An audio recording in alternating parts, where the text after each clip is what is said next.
Hello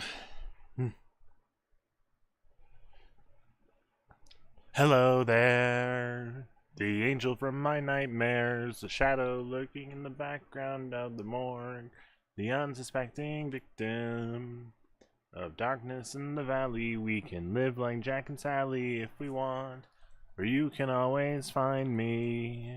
We'll have Halloween on Christmas, and in the night we'll wish this never ends. We'll wish this never ends.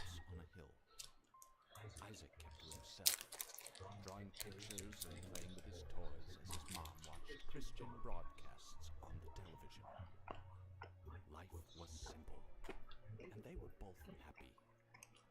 That was until the day Isaac's mom heard a voice. Where are you? And I'm so sorry. I cannot dream. I cannot sleep. I cannot dream tonight. I'm over. The six strange darkness comes creeping in and catching me night. And as I stared, I counted webs from all the spiders, catching things and eating their inside. My indecision to call you. And hear the voice of treason. Will you come home and stop this pain tonight? And stop this pain. Don't waste your time on me. You're all ready.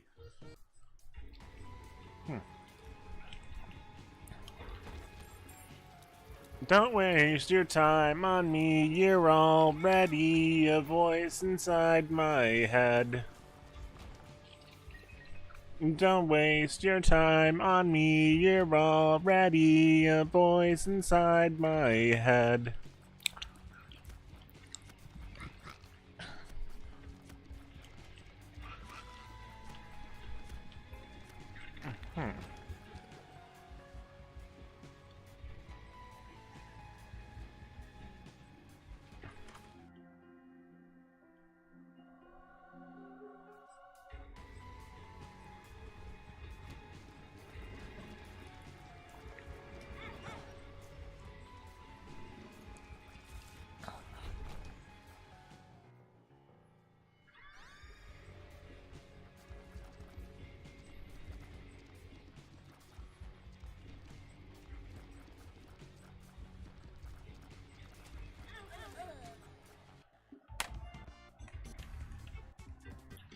So, music theory lesson time for people who actually pay attention to my fun little limericks and lessons and stuff.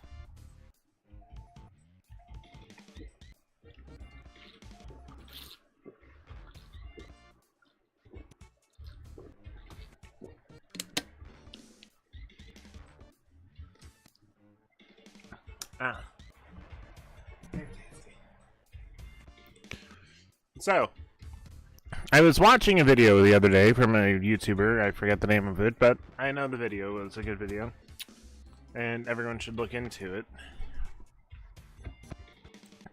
about nostalgic chord progressions.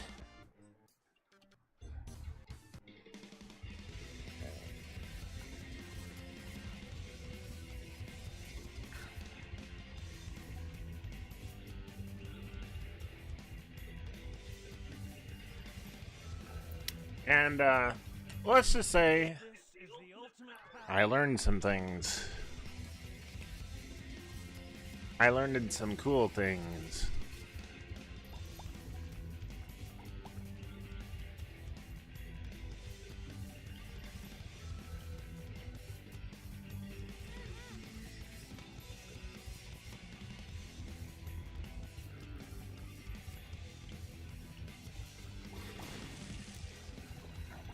And one of them has to do with another video I watched about Pachelbel's Canon.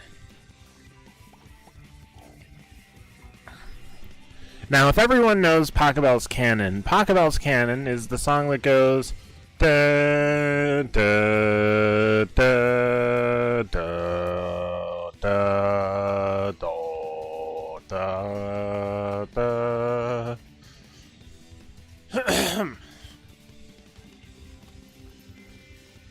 And here's a really interesting fact about Pachelbel's Canon.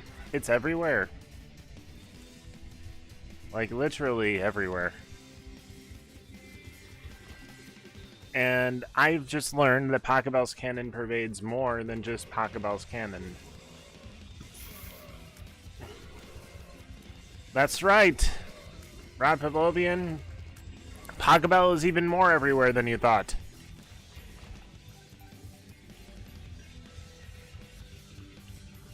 Sure, the actual progression for Pachelbel is D, A, B, F sharp, G, D, G, A.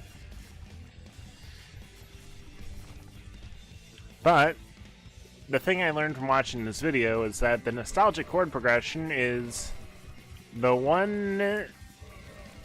Let's see, the one for... No, the 1, 5, 6... What was it again? What was it again? Asp, Caterpillar, blah, blah, blah. Hotel Transylvania, Jessica builds... That's a funny one. Okay. Alright, Ryan Leach is the YouTuber who made the video. And...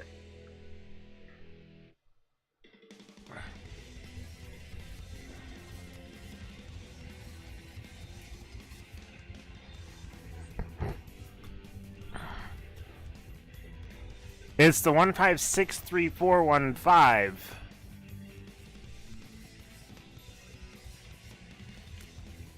So, how many of you know anything about music theory who are watching? Comment down below if you are a person who knows music theory and you're watching a person play Binding of Isaac.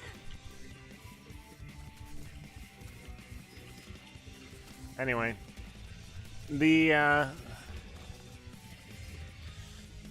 1543415 or the 1563415 is Pachelbel.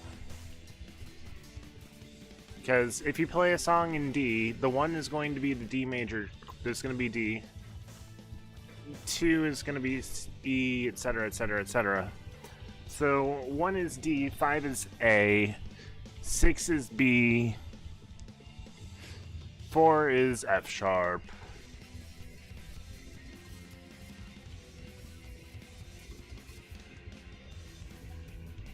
Well, no, that'd be a 3. Why not? 1 is D, 5 is A, 6 is B, 3 is F sharp, 4 is G, 1 is D, and 5 is A. Knowing all of this, you now know the chord progression of Pachelbel's canon. And this is another one of those runs that doesn't even give me a key to get the freaking planetarium that I just found. Well, we'll see where it goes. If it gives me a key after fighting Monstro, and we can continue, but if not...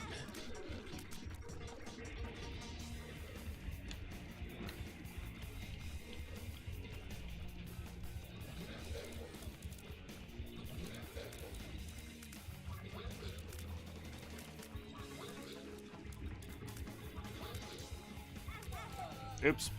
Oh well. Anyway. So, a chord progression that pervades literally everything is the 1543 or 1563415.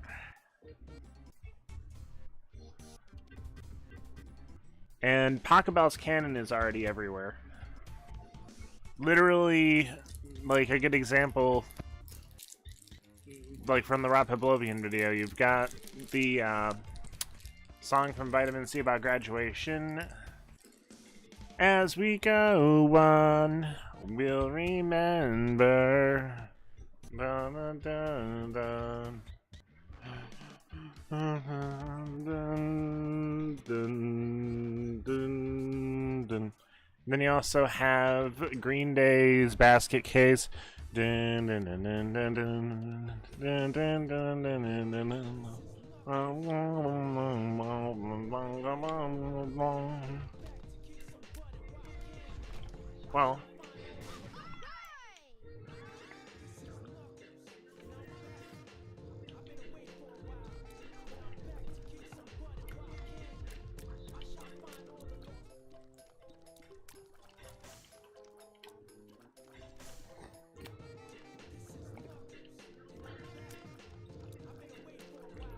but anyway, this chord progression is in literally almost every is in most pop songs, honestly. And it focuses on the second of the key for some reason. Even though the second doesn't appear in any of these.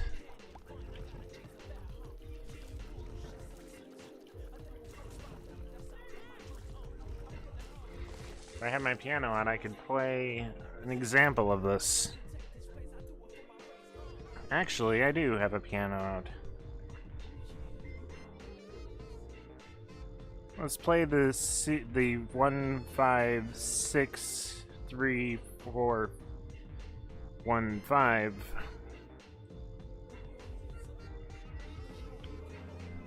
on the Magic Smeel piano.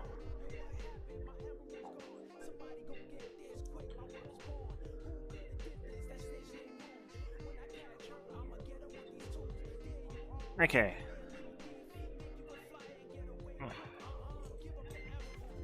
I feel like giving you a music lesson, just because. Why not? I like music.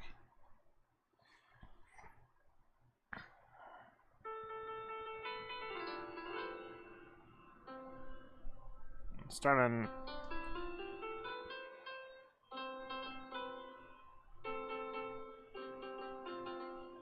That works perfectly. Now I can play anything in C. So, the way this works is you have the 1, then you've got the 5, which is...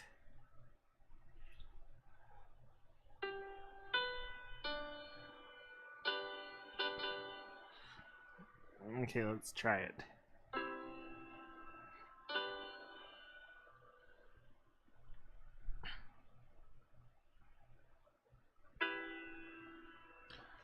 Okay, so this is the angsty chords. We got... Wait, no, we got 1, 5...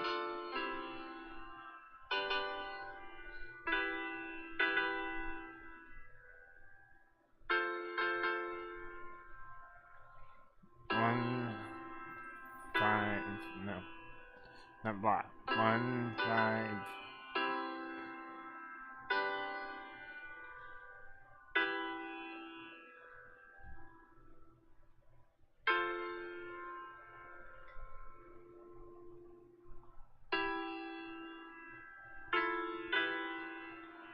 No, that didn't work at all. Anyway, you get the gist of it. Sounds beautiful when you play it, and it's super common now. You know, you'll never be able to unhear Pachelbel's canon wherever you go.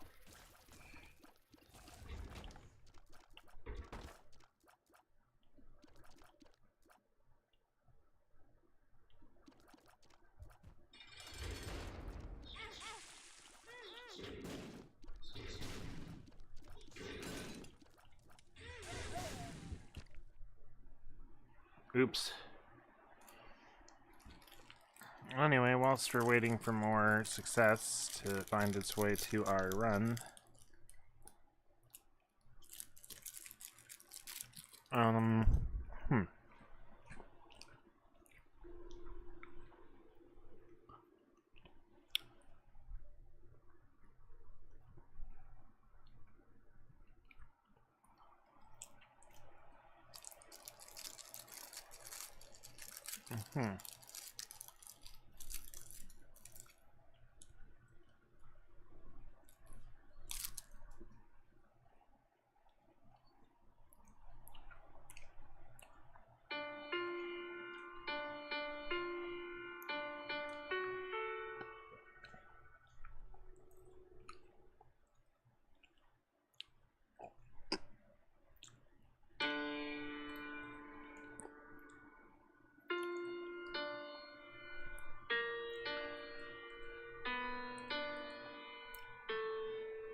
And here's the funny thing, I found out about how much cello players hate Pachelbel's canon because it only has the same 8 notes repeated 56 times, or 54 times, or 53, whatever the video said.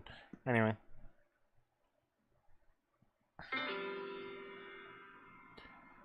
I don't care.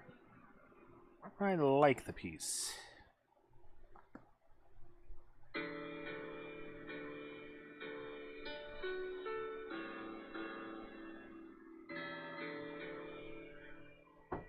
Come in. I said come in. I didn't hear. She wants to come and say hi. Oh, you can have... She wants my quesadilla slice. In fact, she Oh, went don't want straight that. for it. She went straight for it. No, I'll put the sauce See? aside. Are you hungry still? Now I finished the main... I put too much cheese on it. That's how come there's all the cheese missing. I put too much cheese on it. It was too sharp. But I ate most of it, so I didn't waste any of it.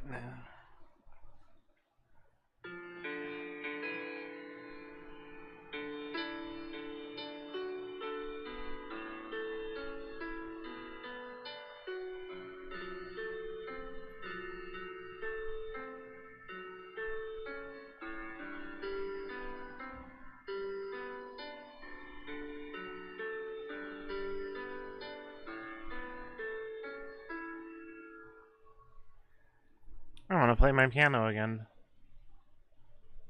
I need to play the piano again. I need to hook up my keyboard. My keyboard has just been sitting here gathering dust this whole time, serving as a little end table. Well, no more. I want to play the keyboard again. Anyway.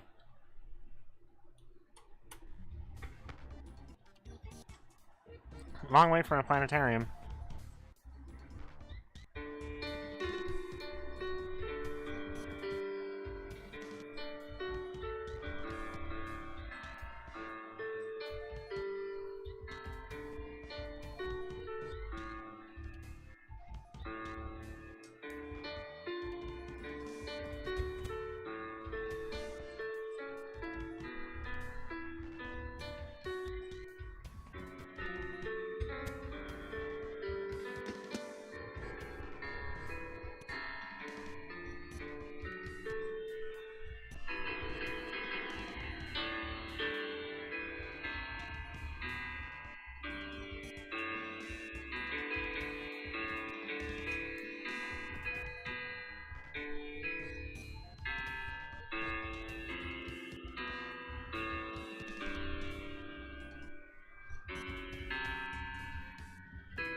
Why can't I remember the song? That's not good. Let me try it again.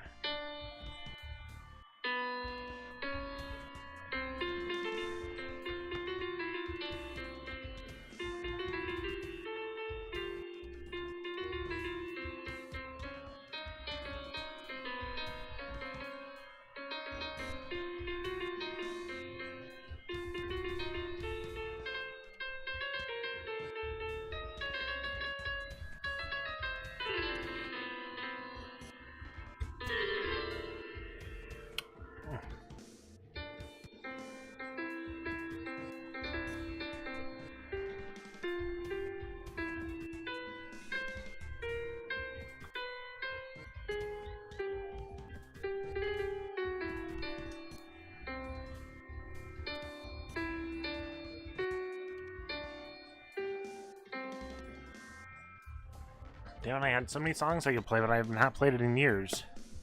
And I actually forgot. This is scary. Forgetting things is scary. I don't like forgetting things. I usually have a steel trap memory.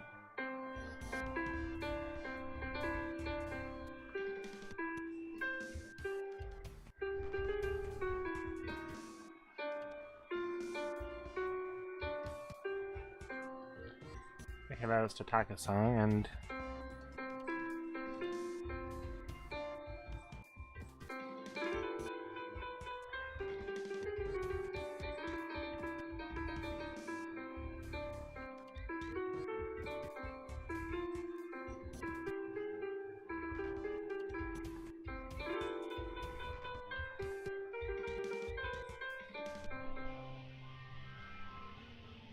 Oh, I played the riff of Hailfire Peaks, and here we are. Shit. The room was the literal waste. Nah, it was bombs. There were bombs.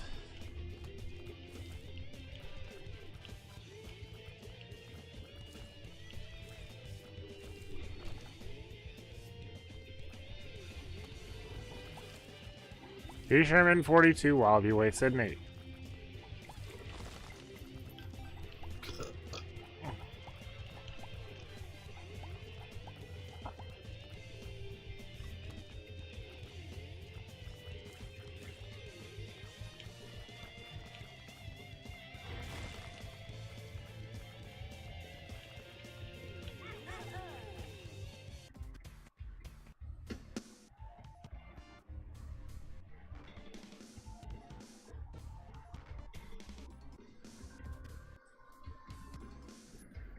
Arachnophobia.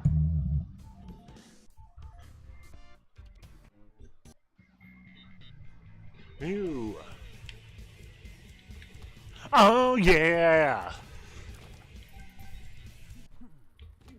Rolling around at the speed of sound. Oh yeah. Rolling around at the speed of sound. Got places to go, gotta follow my rainbow. Can't stick around, gotta keep moving on. Guess what lies ahead? Only one way to find out. Must keep on moving ahead. No time for guessing, follow my plan instead. Trust in me, what you can see. Take my lead, I'll set you free. Follow me, set me free. Trust in me, we'll escape from the city. I'll make it through. Follow me. Set me free. Trust me and we will escape from the city. I'll make it through, proving to you. Follow me. Oh yeah. Danger is lurking around every turn. Trust your feelings, got to live and learn. I know it's a look that I'll make it through. Got no other options, only one way, only one thing to do. I don't care what lies ahead.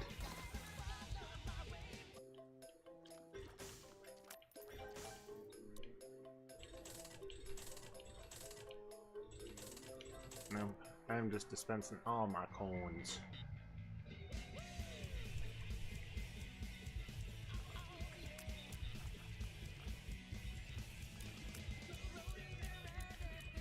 It was such a rush. I went to the driving range earlier today. I am so sore from it. I'm still a better golfer than Trump. One of these days I'm gonna take the name Donald back from that petty jackass and his cult.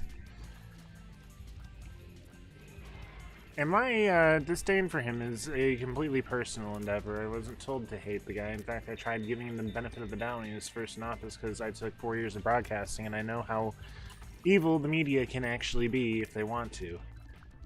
And how they could very credibly take someone's career down with them if they want to with bad publicity.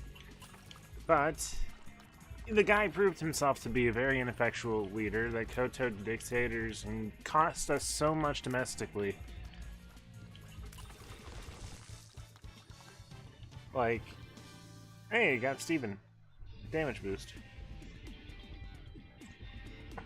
Like, seriously, though. He cost me my favorite restaurant with his stupid making food expensive by taxing farmers more, whatever it was they did to the farmers. His trade wars and farmer stuff kind of ruined a lot of the food pricing that was even before the war with Ukraine started with Russia, where a lot of the world gets a lot of the resources from there. Anyway. His stupid tariffs made the GameStop I go shopping at unprofitable. Because the cost of video games was going way too high for GameStop to maintain itself.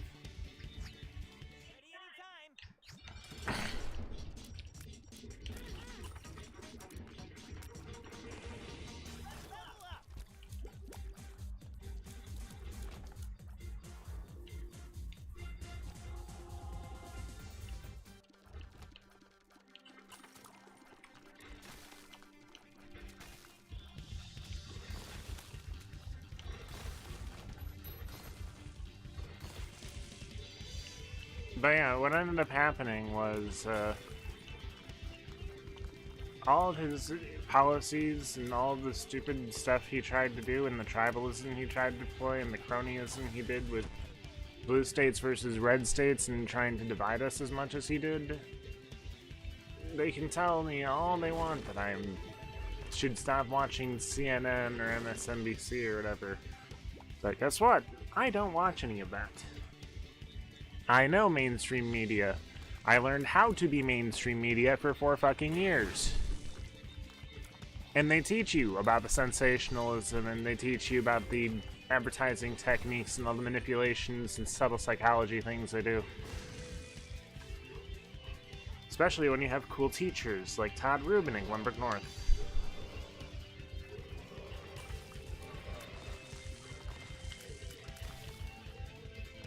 In fact, it's because of him that I know how to do half of the stuff of recording and broadcasting that I do. And I should use that knowledge more for what I do with stuff, because I could easily have a very professional level setup if I would just invest in the proper equipment. And I know what the proper equipment is.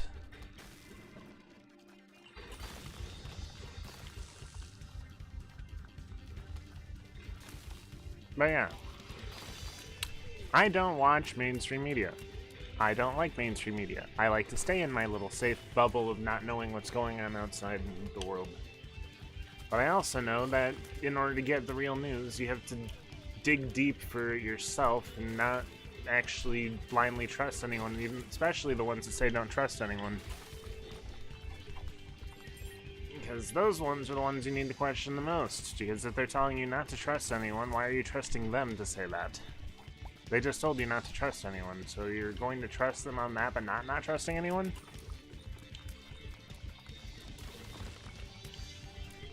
And it's a wholly American issue. Well, it was until we started seeing these stupid fascists rising up everywhere and slowly taking over the media. We did an education thing in broadcasting class once on what they did differently in other countries versus America for stories. And what we found was every story in the American broadcasting system was either talking about some tall black guy getting out of jail or something and killing people, even though that wasn't actually happening. And other countries had stuff like short broadcasts about the fact that there's a new speed bump going in on 4th Street. American media has been made to, you know, get attention and views as much as possible and sacrificed its dignity for it. And it's just so frustrating whenever I see that kind of thing, and then someone, when I point out their bullshit rhetoric, says, oh, you need to stop watching mainstream media. Because I don't watch mainstream media. I don't like mainstream media. They have corrupted their message. They literally just prey on sensationalist garbage.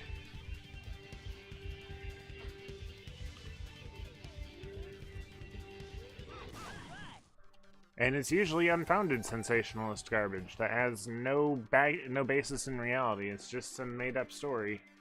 Because you can't get a story fast enough for it to be relevant anymore. By the time you're already writing out what you're going to say, it's irrelevant. You need to say it as soon as it breaks.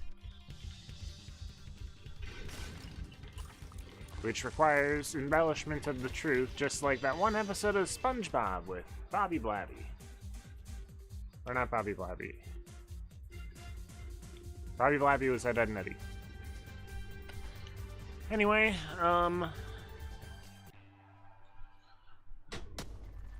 and just seeing what that asshole has done to this country and the country I have an oath of the Constitution, which I am sworn to protect.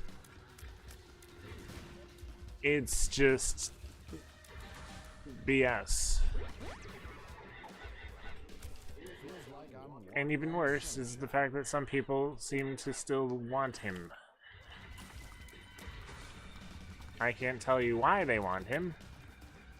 Maybe it's because he hates the people they hate, and tells the people that their hatred of those people isn't unfounded, unlike the people who are woke and want, you know, people to respect each other based on things that were notoriously disrespected historically. And has bred a cult of anti-science flat earth garbage that is literally anti-science flat earth garbage. You're allowed to question science and the paradigms that govern science, because that's literally just how science works. I don't think the razor blade is that beneficial to me anymore. Actually, no, it still raises my attack.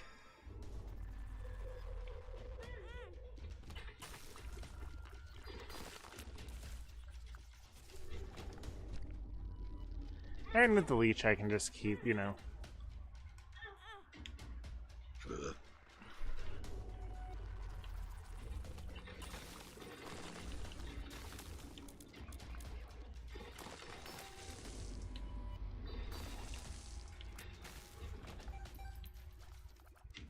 But yeah.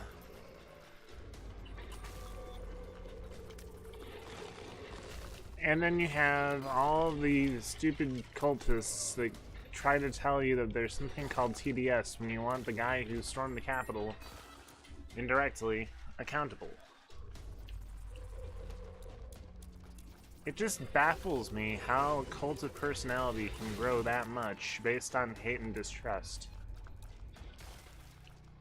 And they call us hateful while they have the effigies of Kamala and Joe Biden getting burned or hung or whatever they are doing to them. Currently there's one that was decorated to be Uncle Sam peeing on Kamala Harris, giving her a golden shower, which, quite frankly, the lowbrowness of it is just...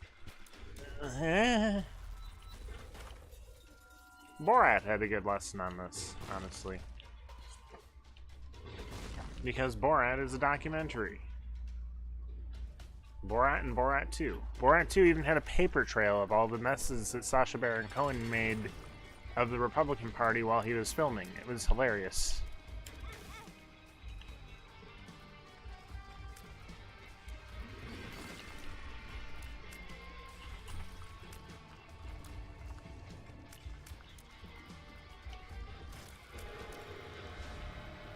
Hard, Devil Deal, Damocles.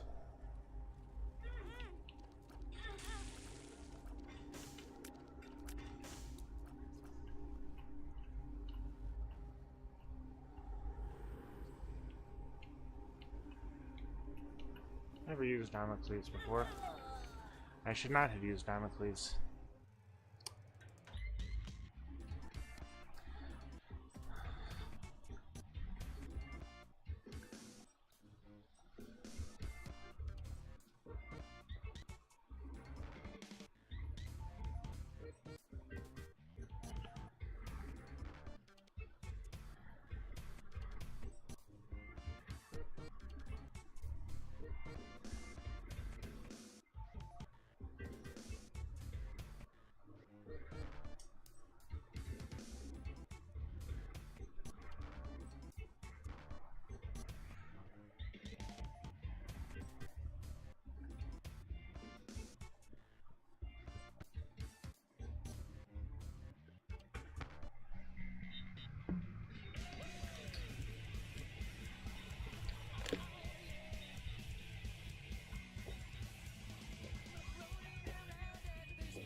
This is perfect.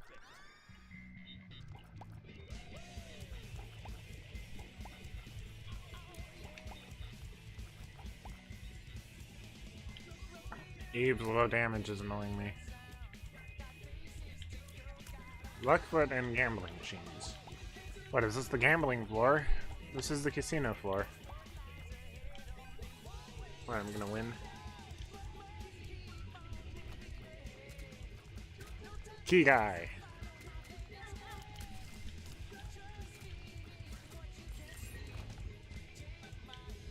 I'll take that.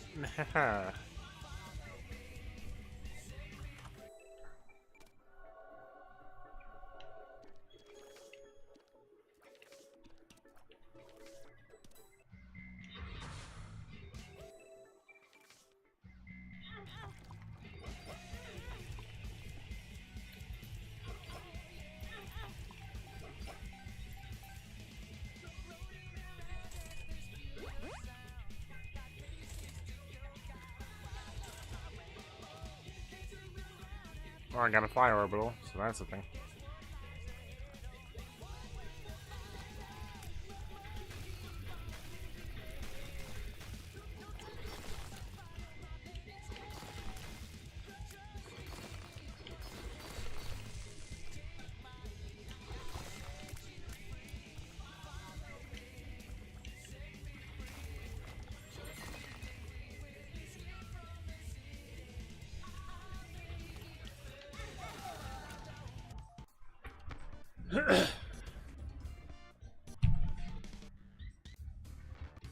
Tuesday, isn't it? Tuesday, isn't it? Tuesday, isn't it? Right then, let's get on with it. Let's get on with it. Let's get on with it. On with the show.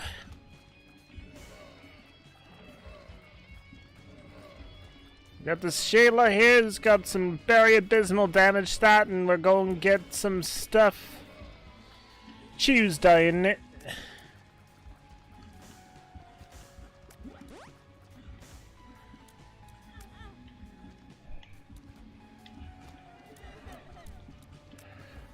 Right.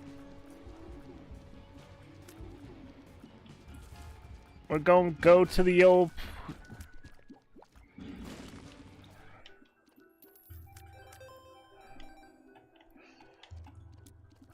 And we got Tuesday, in it.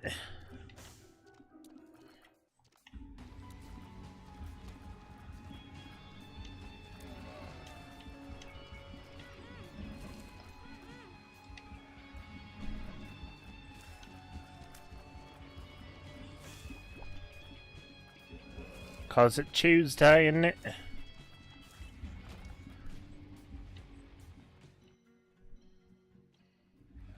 This isn't Tuesday. It's probably Jupiter.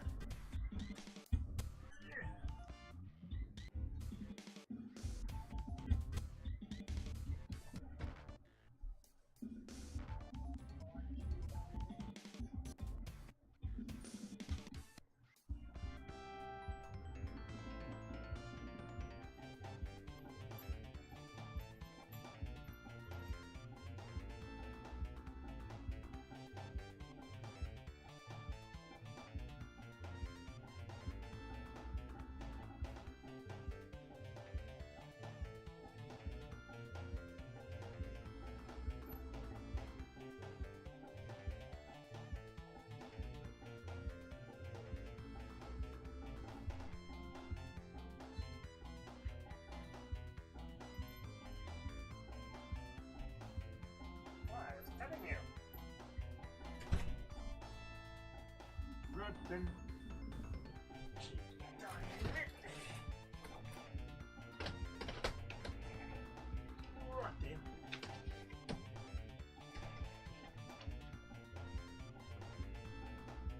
Tuesday, isn't it? Tuesday, isn't it? Okay. Are you getting tired of me saying that? Are you getting tired of hearing Tuesday, isn't it?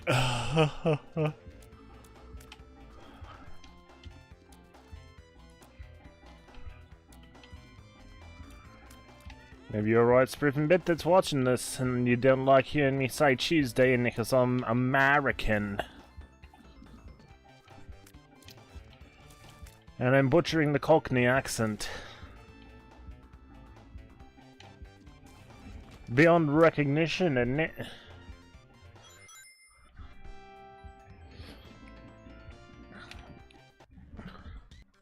Because it is! Isn't it? Isn't it?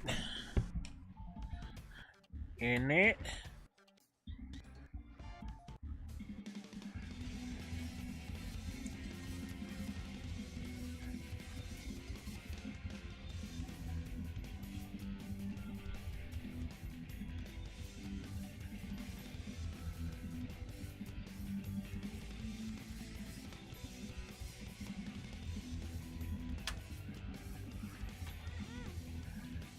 Right, didn't mean to activate that.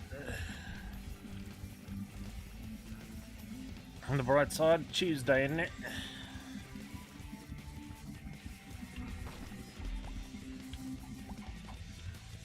Right, flat damage up. Super Frazzadamalistic damage, Defodocious.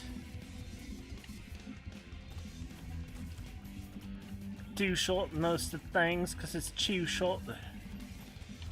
Chew short, chew short. Kitty cat, kitty cat, kitty cat, kitty cat. Tuesday, isn't it? I assure you, my brain is perfectly fine. I'm totally not losing it from the stress of the fact that I keep getting Uranus. Just kidding.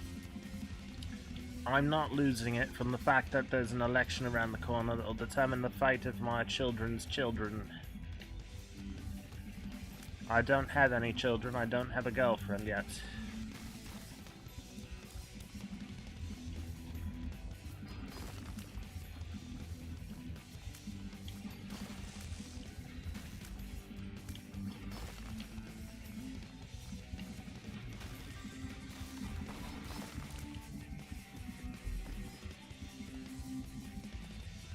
I want kids. Oh my oh. Oh my oh.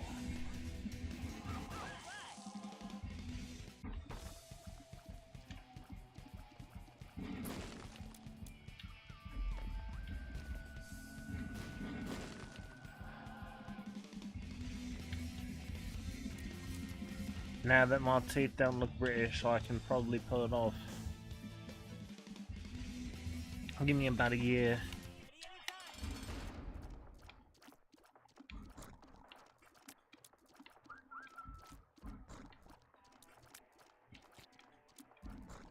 I am a hopeless romantic.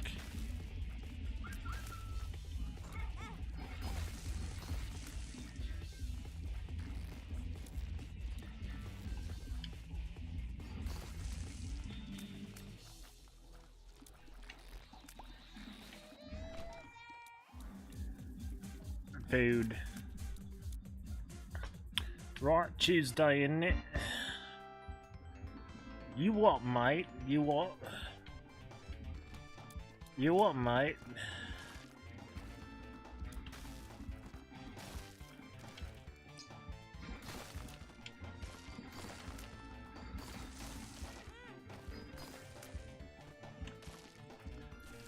I kept it in the air. That was a juggle.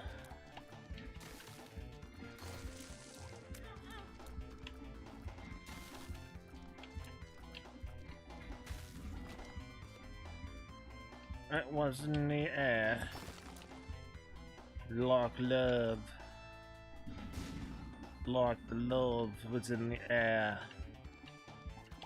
With the F in the air.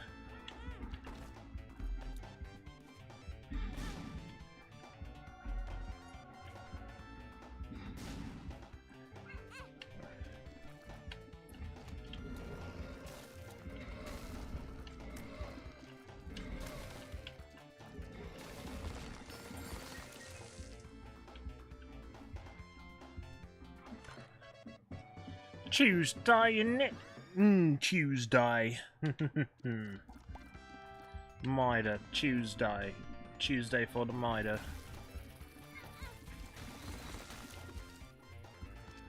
Whee!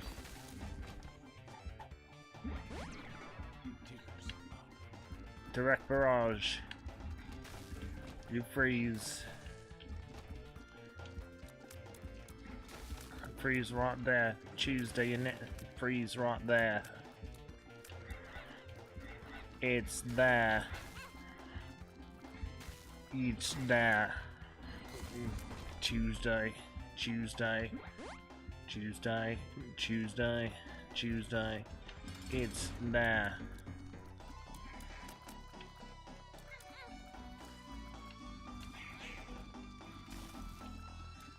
It's there and it's Tuesday. Tuesday.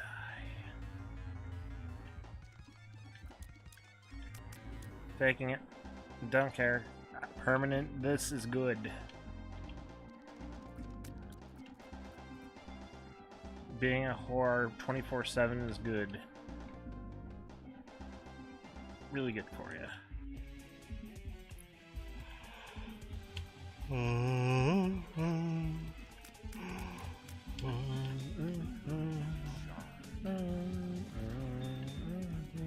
Hello, Uwu Firefox! We're doing Eve runs today. And I can't stop saying Tuesday, innit? I don't know why. I just can't stop saying Tuesday, innit? How was your All Hallows Eve yesterday? Or the day before, I should say. I was editing a video the entire day before Halloween that was supposed to go up on Halloween, and I realize now that the rendering of said video would have taken too long anyway. It's a 22-minute long Donkey Kong 64 video on why it's a horror game.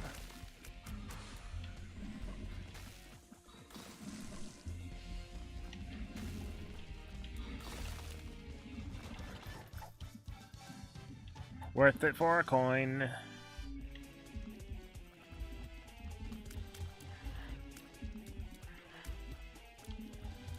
Ah, yes. Yesterday was November 1st. It is November 2nd now.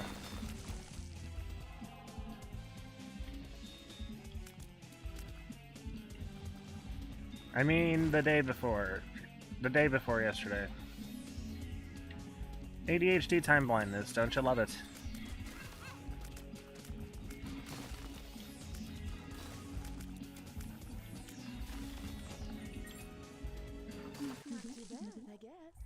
Well, that's cool.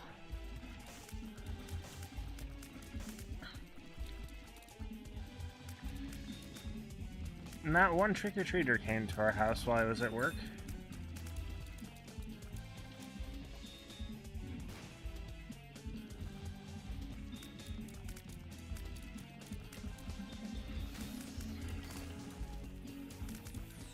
Sometimes you just have to have days where you sleep.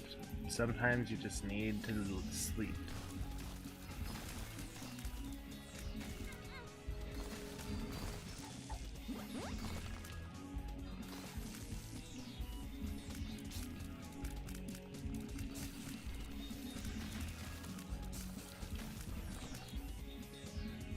Yeah, it feels like it'd be more of an American thing to have a day of celebrating, going out and doing candy and dressing up in costumes and stuff like that.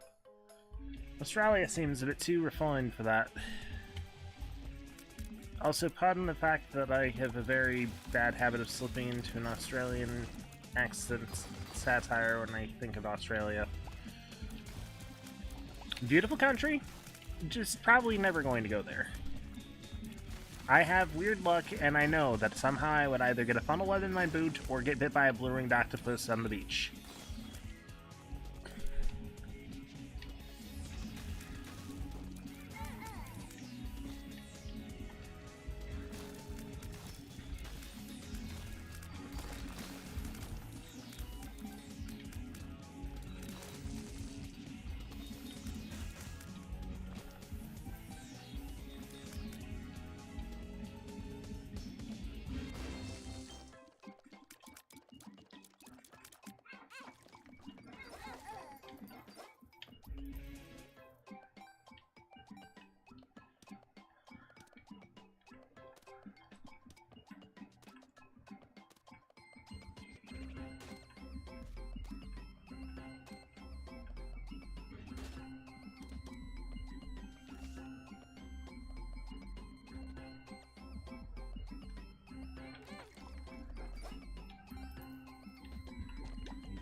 Starting to think a bomb would have been more useful than a half a heart there.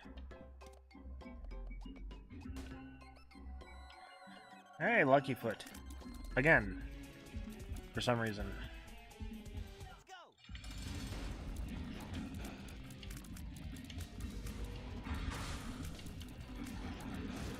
And no offense to blue-ringed octopuses, I'm just terrified of them. Because getting bit by one is a death sentence unless people know you're bit by one. And they kill you within minutes.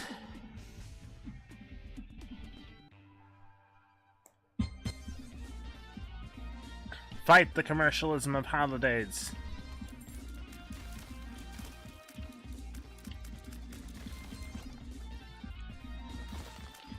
But yeah, I have made it a thing of my life to never go to Australia because I would probably die there. I'm not made for Australia.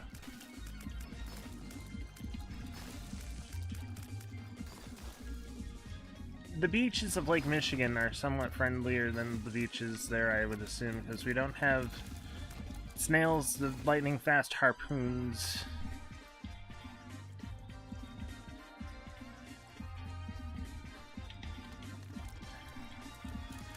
Oh no, getting bit by a blue-ringed octopus, getting tetrodotoxin into your bloodstream at some point is going to cause full neurological paralysis, B.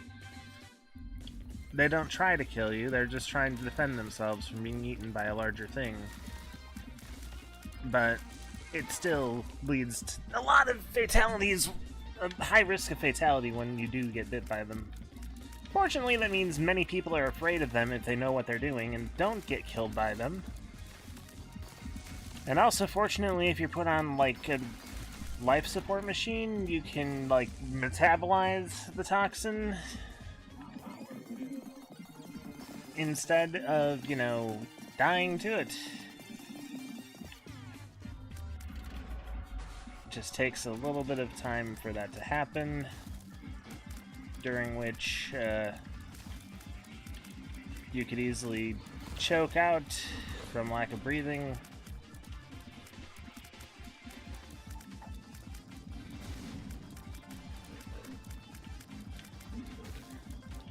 Did you really just kill yourself like that? Silly bighorn. To the Emperor!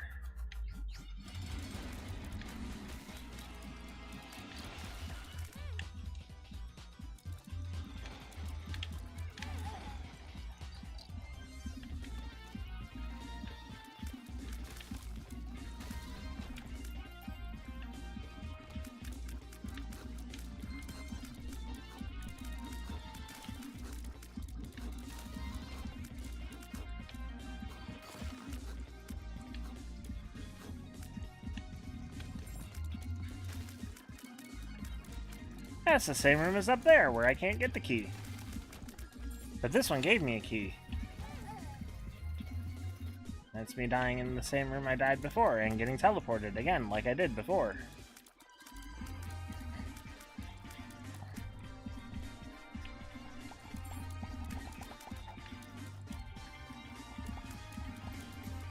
With this room and get a bunch of money.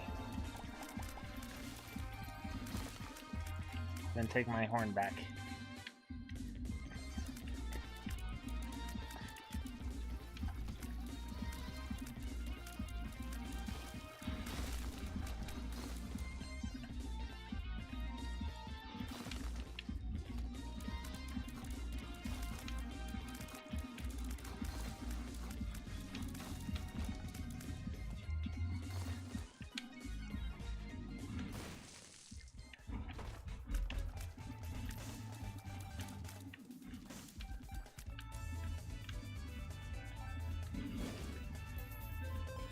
But yeah, no. And it sucks because I kind of want to go to Papua New Guinea at some point, and that's very close to Australia and has similar wildlife.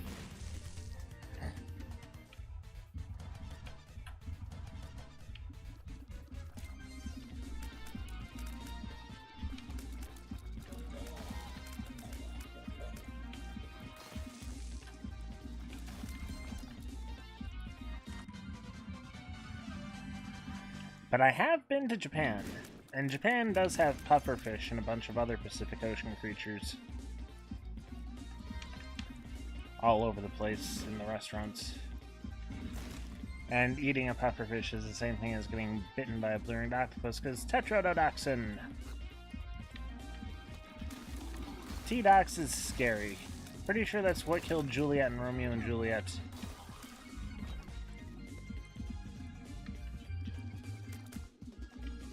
Or what killed Romeo and Juliet.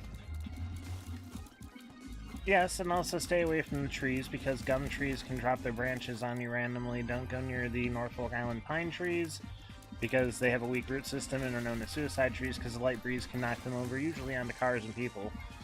Also, beware of the drop bears, and don't go near the koalas, because that's a drop bear. Let's see, what's another one? And shake out your boots whenever you do whatever, or shake out your shoes, because funnel web spiders, especially the males, love to do some roaming stuff. I know they're not real. I'm calling koalas drop bears, because it's essentially what they are, but they're not.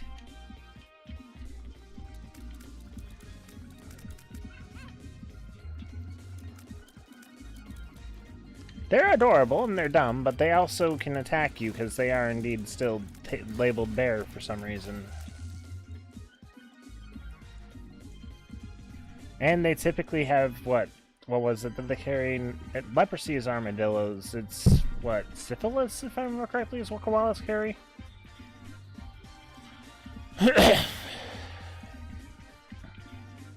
Oh, don't worry, Table Mad. I've learned my lesson about Cursed Eye a long time ago. Sometimes I will take it if I want to mess around, but right now at low health and low lives.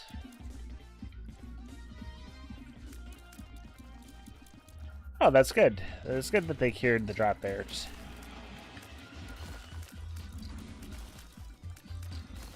But what about the gum trees that spontaneously lose their branches, and what about the several deadly species of snakes that inhabit there? Ah, chlamydia. That's right.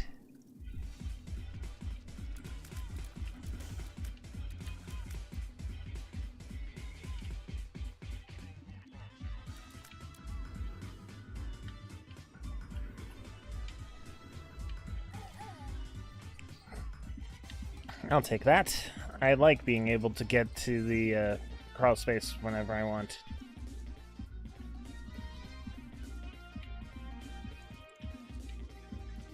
It's a matter of figuring out what a decoration looks like on this floor. There it is. Mushroom. Conehead.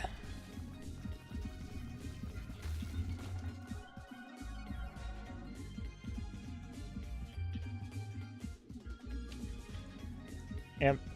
It's mostly the waters around Australia that terrify me. But like I said, I have weird luck. I know for a fact if I do anything, I will end up finding myself crossing paths with something I should not.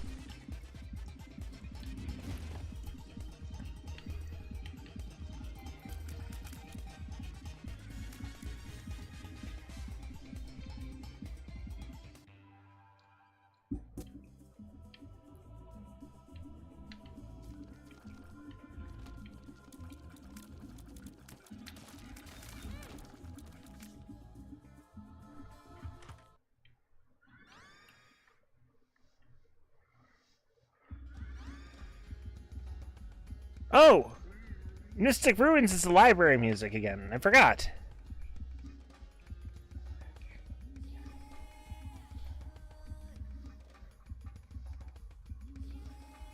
Yeah, but the cities are the cities. I want to go to see the wildlife and the beauty of Australia. The outback. Not the outback, but like... Yeah, the outback. Like the wild skinks and the bearded dragons and all the really cool stuff like that. Unfortunately, that's also where all the dangerous stuff is.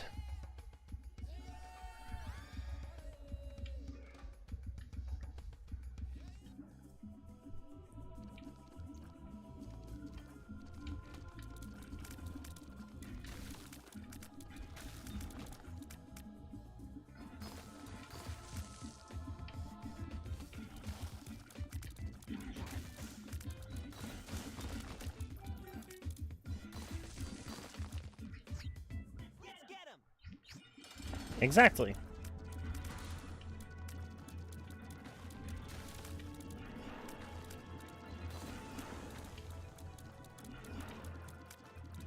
But like the island of New Caledonia, that seems like a fun place to go and look at the wild crested geckos and lychees. And study all the different stuff like Grand Terre and all that.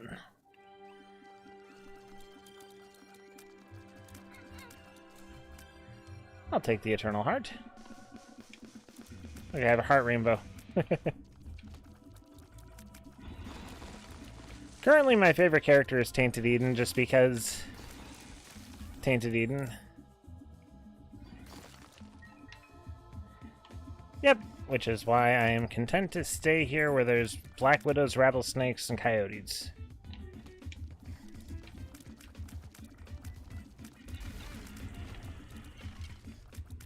Found it.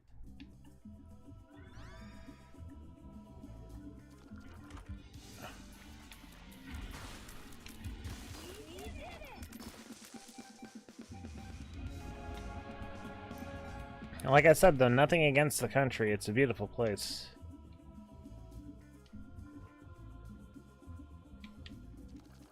I just know that if I went there, I would do something stupid, or something stupid would find me.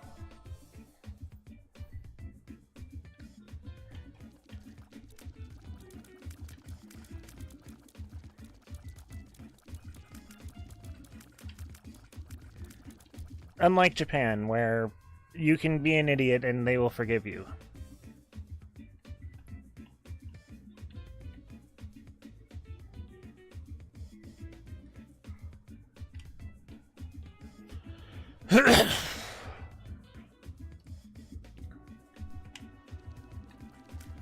Oh yeah, I got a really good one. Yeah, Mysterious Liquid is really good.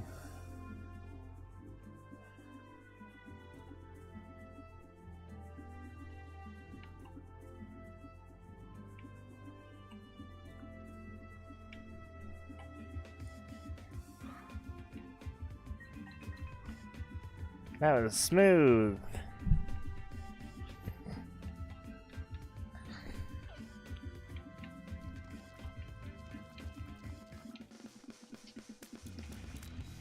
I don't want to go to Gehenna. Gehenna is not where I want to go right now. Well,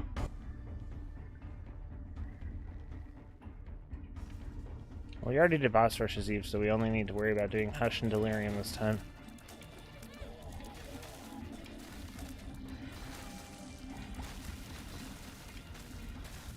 Haha, you froze with resting bitch face. That's funny.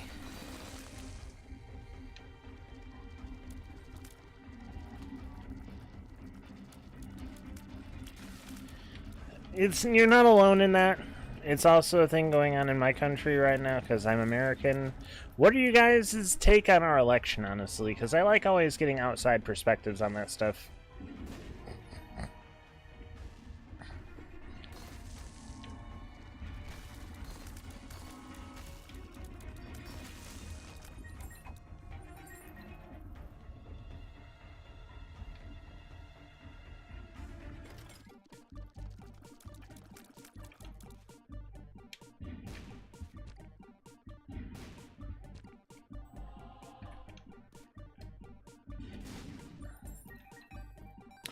Yep, that's a good stance. That is a very, very good stance to have.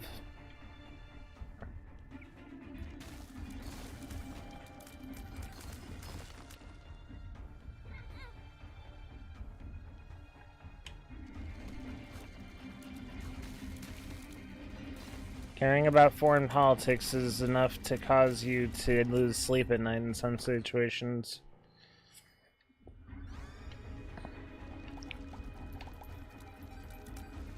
Especially this kind that we're having about right now. Sheesh.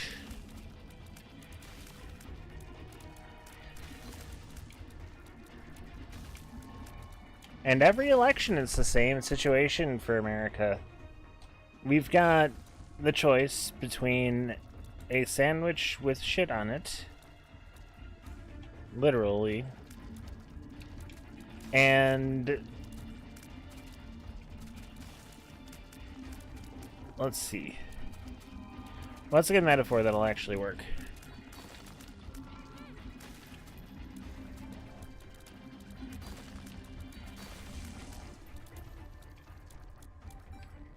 Yeah, trust me, if you get into it and it becomes your life, it's not fun. It is very not fun.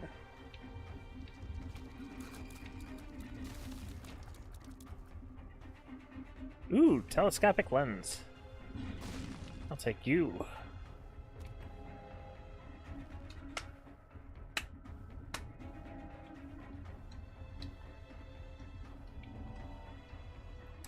A D20. Okay. Dice shard, where art thou?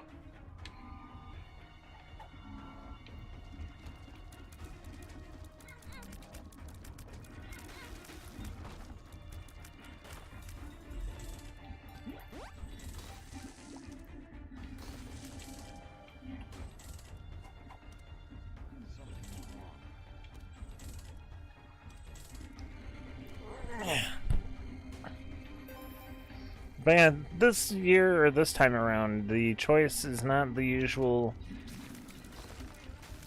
choosing to,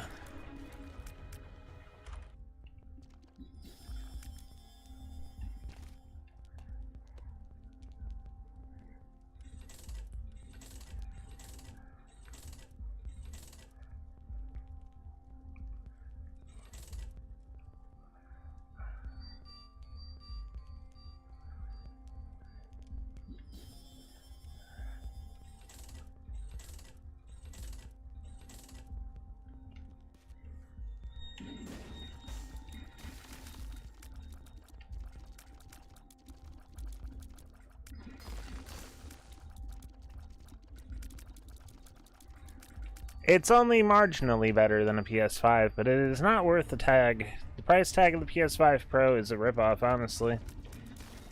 I still don't have a normal PS5. Good to know that they're advertising their stuff on my channel, though, instead of whatever weird political BS could be advertised instead.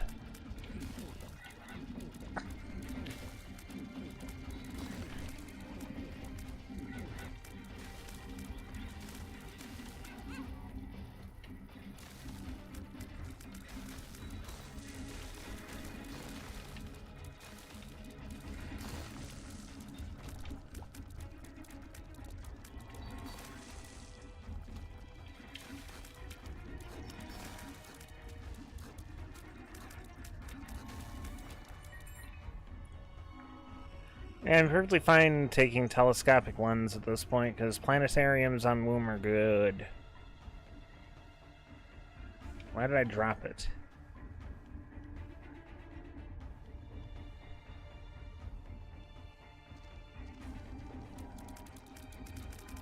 Nice.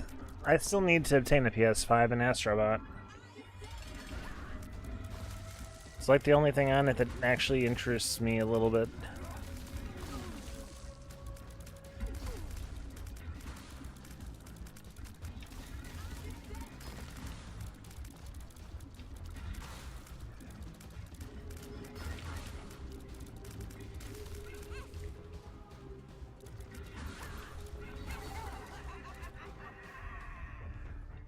Well,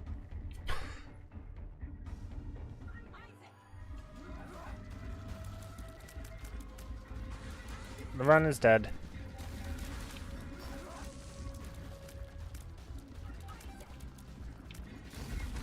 Too much stuff going on for me to see where I'm going and what I'm fighting.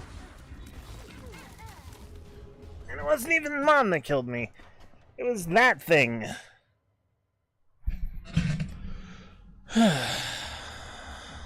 Well, time to reset until I get another planetarium. Let's see. But yeah, what baffles me most about the current cycle that we're dealing with is that we have the literal choice between a bowl of expired ice cream and a bucket of glass shards. And people are still thinking the glass shards are better. Like, how dumb do you have to be to convince yourself that glass shards are safer than expired ice cream?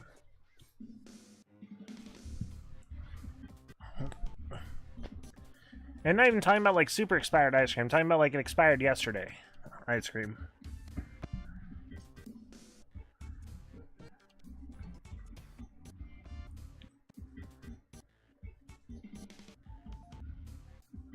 Well, at least that's my metaphor for it. I'm personally on the side of the expired ice cream.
Yeah, there's a 1% chance of a planetarium showing up.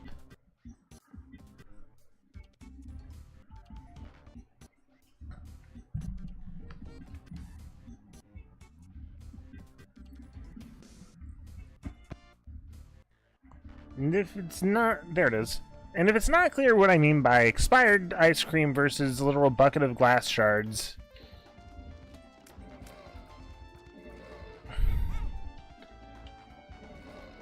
Of course, I mean that the Republican Party is the bucket of glass shards in this metaphor. Because, they kind of want to go after a lot of things that we all value and hold dear in our daily lives, and I don't really like that about it.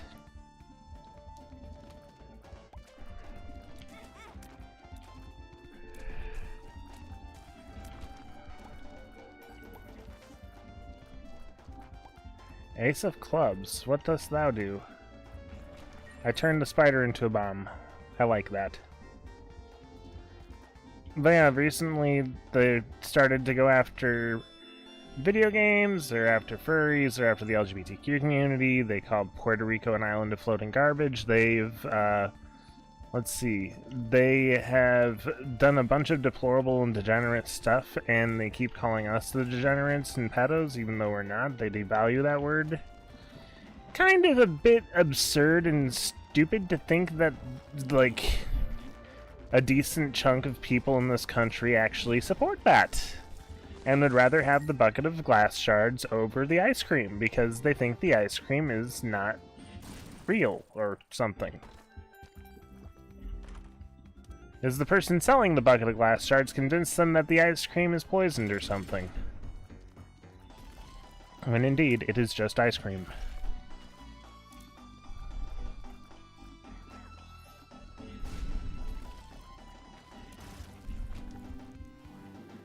And that is why you don't want to get into politics. Trust me on this. Stay out of it. You're doing a good job right now.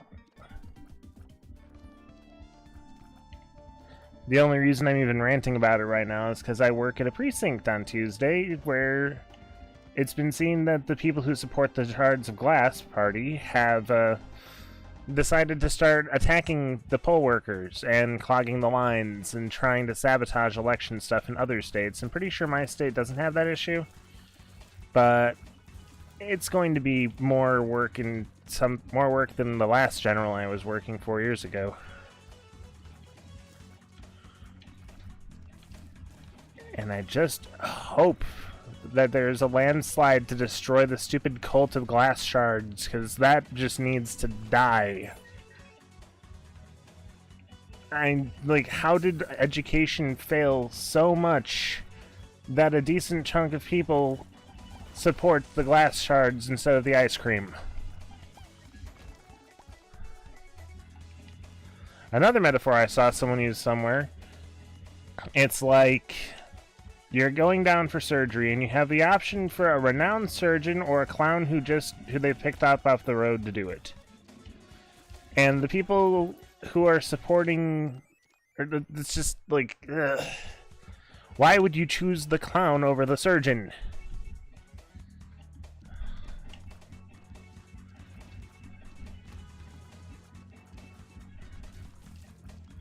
I mean, it's not the clown from Yakitate, Japan.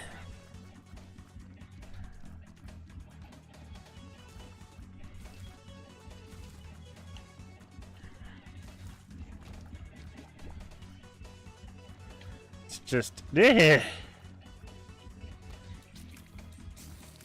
you got this guy who's a trained professional who's there to help and dedicated their life to saving people and making their lives better, and a random clown, and the people who want the glass are like, but what? When not the clown? The clown seems fine to me. Has the surgeon graduated all of his classes? Did he get good grades? Meanwhile, you know nothing about the clown that you're trying to defend choosing because you decided, hey, I want the clown to operate on me instead of the trained surgeon. Because you don't think that the trained surgeon has enough of a background in medicine or did anything for the people. But the clown is there because he's a clown. They just pulled him off the street.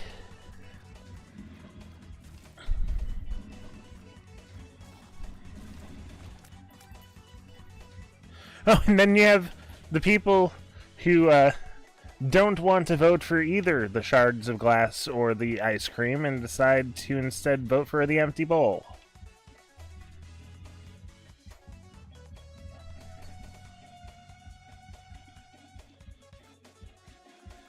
The empty bowl doesn't do anything, and it just leads to less people wanting to pick the ice cream or picking the glass.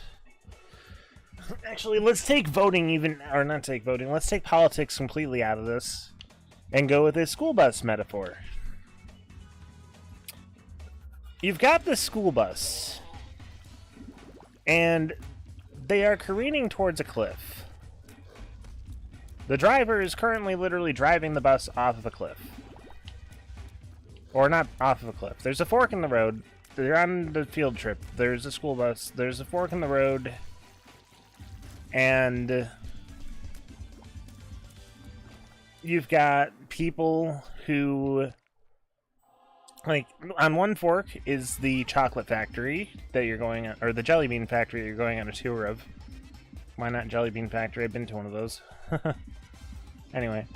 And on the other fork, you have a cliff that leads to the ocean. And a bunch of sharp, jagged rocks. The way that voting works in this country is there are people on the bus who seem to think that they can vote for the bus to just stop and not pick either direction. There are kids on the bus who don't care enough to say, hey, let's go to the chocolate factory, not off the cliff. Because they're like, they're not going to count me anyway, or something else has made it so that they don't raise their hand. there's a group of people who think that at the end of the cliff is like a rainbow castle or mermaid palace or something, because it's like a deep sea and they want to go and be marine biologists or something. Not even marine biologists, they just think there's a fancy secret at the end of the cliff. And then the sane people want to go to the chocolate factory.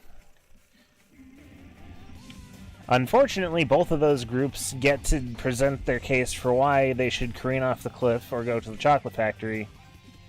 And a lot of the people decided that they like the person who is leading the careening off the cliff party and vote with them.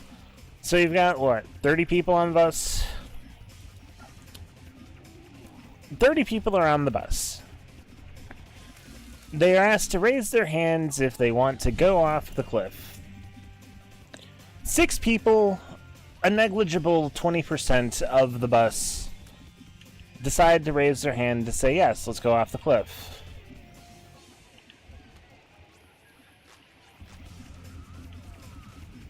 Then you have 7 people on the other side that want to raise their hand when they say if we're going to the ice cream factory. Or jelly bean factory, whatever the sweets factory is. That means that there are still 17 people who did not raise their hand. Those 17 people could have, raised their hand to do something else in unison, but they all have different ideas and different things that they want to do, so they decide no, they're not going to vote for either of them. With only 13 people voting, now we have decided that we are where the course of the bus is going, and it's almost a very close tie between going to the jelly bean factory and careening off a cliff to your death. All because the 17 people that weren't interested in the jelly bean factory or careening off the cliff to their death decided that they weren't going to vote. Or they were going to raise their hand in protest to go to somewhere completely different. That wasn't even on the itinerary. Problem is, it's also a pervasive psychology issue, because the fact that in every group there's always going to be people who vote for one of 2 choices, and then people who are like, well, why can't we do something completely different that has nothing to do with these choices? How did that kill me? I didn't even go to the planetarium, did I? I skipped the planetarium! How did I skip the planetarium?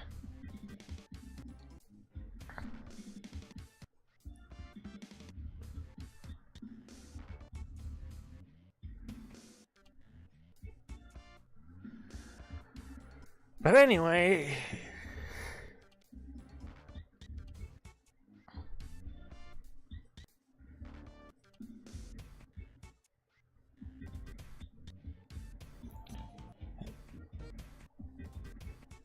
yeah. I am way too passionate about this whole stupid situation.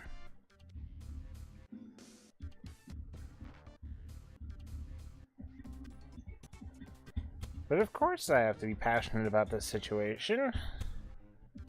The Shards of Glass Party is promising to roll back women's rights and take away their right to vote, and also promising to get 33 million citizens and non-citizens removed from the country, which would cut into our tax income, which they are also trying to tariff everything because they think that the foreigners pay the extra cost to import and export goods versus the actual citizens who buy the goods.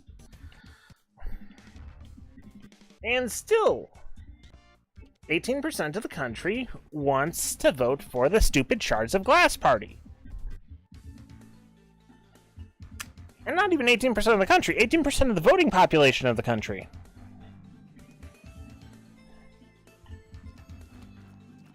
And yet there's still people who are like, oh no, both parties are going to commit genocide in Palestine. I mean, seriously, we need to not have that happening in the first place, but like, at this point, that's like a like term that gets eliminated in the compare and contrast of fractions. or in the math. A common denominator. So why would you protest it by letting the people who want to do that and take away all the rights domestically and destroy the country domestically? Why would you do that? They are totally brainwashed, and I feel very sorry for them every time I have to think about how they got there, or what failed in their brains or upbringing or something to lead them to be so misinformed about literally everything. To be so paranoid and untrusting of everything around them to the point where they'll let a con man who corroborates their fake beliefs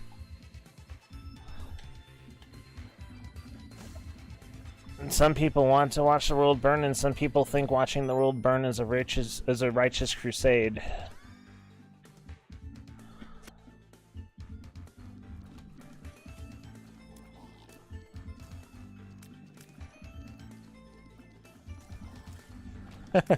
Oh, you want to hear how stupid these people are?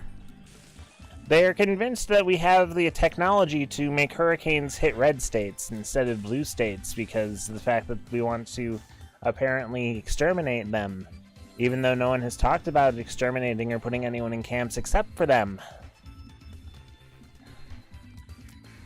But they think that there are literal space lasers that can control hurricanes, and that the government is so willing to try and get rid of them that they would accept collateral the size of like 5 states being wiped out by a freaking hurricane.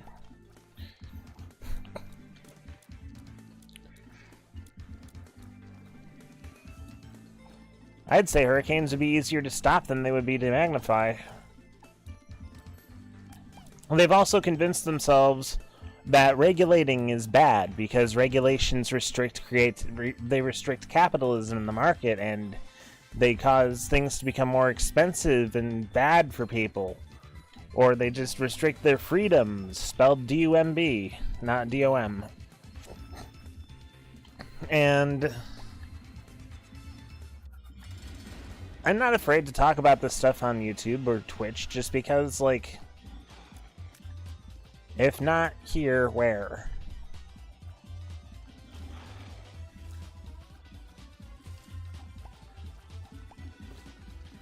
But another thing that they do that is so bizarre. It's so bizarre to me that they think that they're the party of love and protecting kids and not hateful assholes, and that we're the ones who hate everything and all that stuff. And I'm not forgetting the planetarium this time. I'm not forgetting the planetarium. I'm going to check the damn planetarium this time.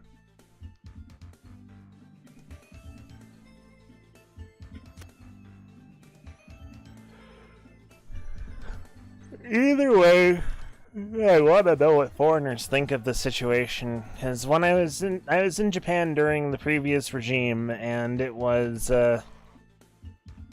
we were the butt of so many jokes. Like Westerners, Japan is very conservative country.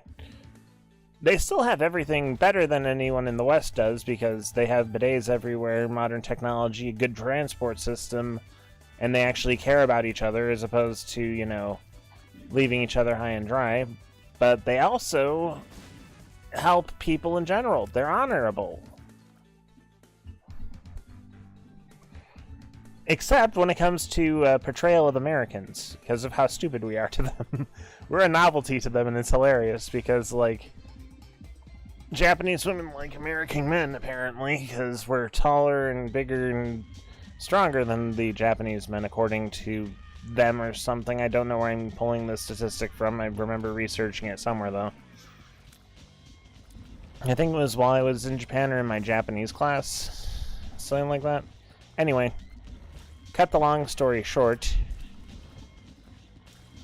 When we were on the rides at the Universal Studios in Japan, Universal Studios Osaka, it was the video showing what not to do was just a video of this polite Japanese family sitting on the ride. They were being respectful, and they were, you know,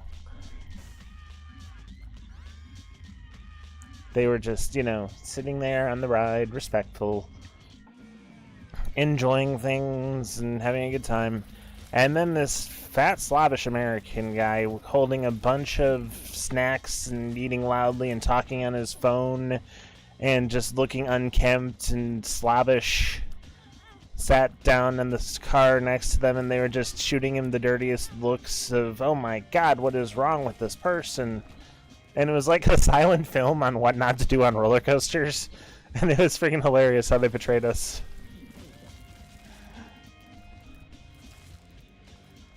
It's freaking hilarious to me. I want to go back to Japan at some point. They know what they're doing. And if the other team wins, if Team Shards of Glass wins this time around, you can bet I'm going to try and find my next ticket to Japan. Heck, they'd probably pay to deport me to Japan, even though I'm not the deportable person by any metric. Oh my god, yes, Japan is awesome. I miss it so much. Akihabara comes to mind, especially when it comes to Japan. If you've ever played the Persona series, you would know exactly what Japan looks like from Persona 5. Because that's an exact one-to-one replica of Persona, to the point where they got mad at the devs for making the foreigners come to those places for pictures and stuff, even though, I mean, it was still pretty awesome regardless. Anyway. But yeah, the portrayal of the cities in Persona are really accurate.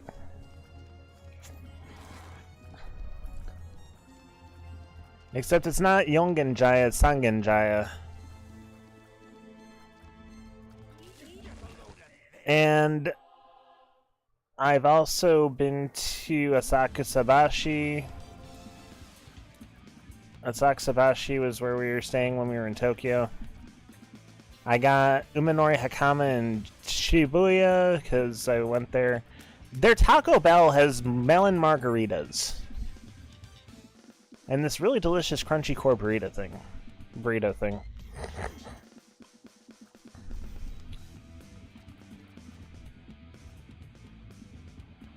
Perhaps I should stop forgetting that I have Mars. It was. They also have vending machines of melon cream soda everywhere. Japanese soda is so much better than American soda. And I'm pretty sure Australian soda is better too. All soda is better than American soda. Our soda is garbage compared to the rest of the world. Because the rest of the world uses real ingredients. Whereas we probably just have some weird fake additives that are not legally approved in other countries. And still the Shard of Glass party is still going to be like, no, don't take away my additives. I like my soda this way.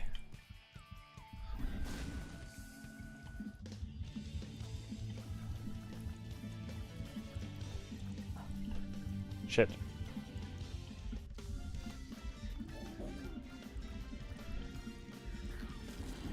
But yeah, Akihabara, Tokyo.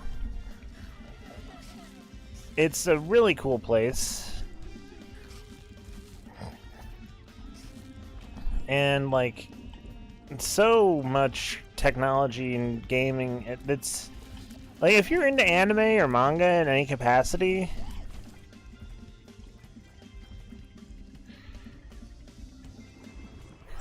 Japanese soda for the win. I want ramune right now. I'll take a melon ramune, but I prefer melon cream soda personally. Huh. Must have missed my deal.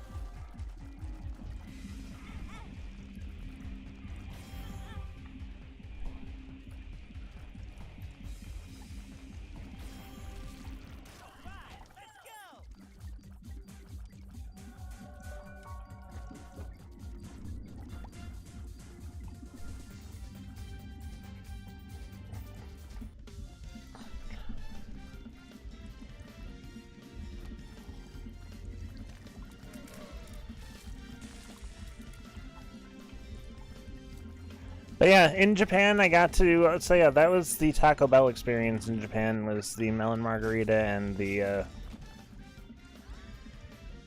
really tasty food. But Akihabara, continuing the lecture on Akihabara. Akihabara had like it was high towering buildings, lots of secondhand shops that had old video game stuff and other cool stuff in them, and quite possibly the coolest part of all that they had though was their arcades. Imagine a 6-story arcade, if you will. The first floor is a big floor full of claw games. The second floor is a big floor full of claw games, except those are more explicit materials than those claw games.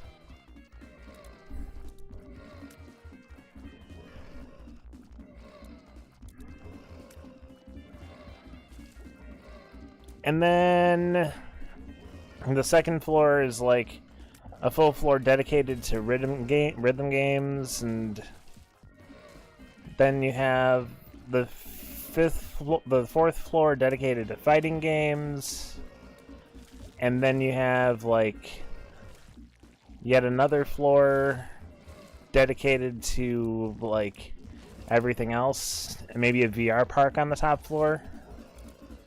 And now imagine 6 of those within visible distance of each other in the city, with all that stuff, and anime cafes, and all sorts of anime stuff everywhere. Like, that is Akihabara. It is Otaku Mecca.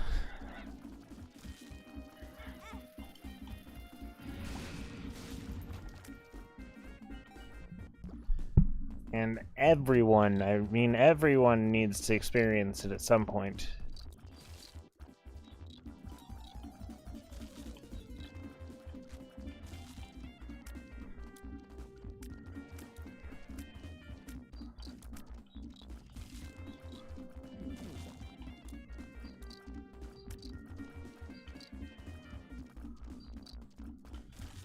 One thing I didn't get to do last time I was there is I didn't get to go deep sea fishing.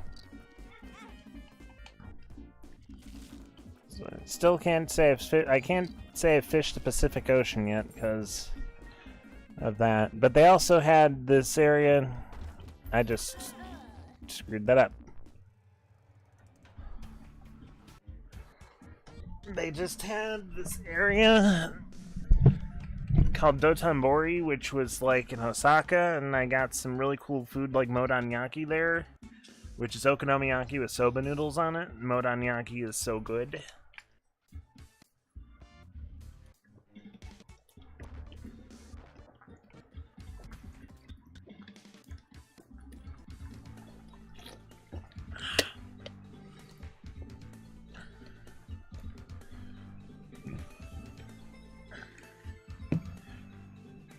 But we were looking for a place to fish, and we couldn't find one because it was not the season to do it or something. Like, I'm sure if we looked hard enough, we could have found a place that would let us fish off the coast, or rent poles to us so we could. But what we ended up doing is we ended up finding an indoor fishing park, because they had indoor fishing parks there, where they stocked the pond with, like, carp. And it's a big indoor space, and you just buy a rod, or not buy a rod, but like rent a rod, and you get to cast it in and get fish. That's something they don't have in America for some reason, even though I'm pretty sure an indoor fishing pond would be a really cool attraction.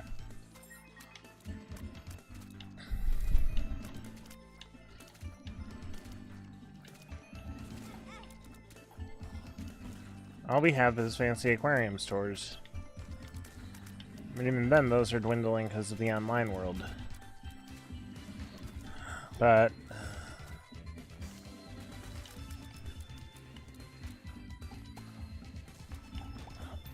yeah, there was also a lot of Pokemon stores, and we went to all the Pokemon centers. If I lose this run, it's my own fault. If I lose this run, it's my own freaking fault.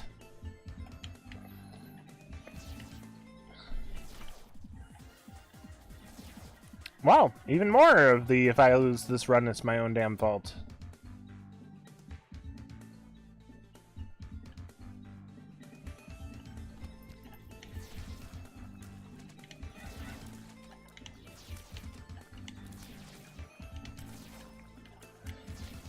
I have spectral long-range laser tears.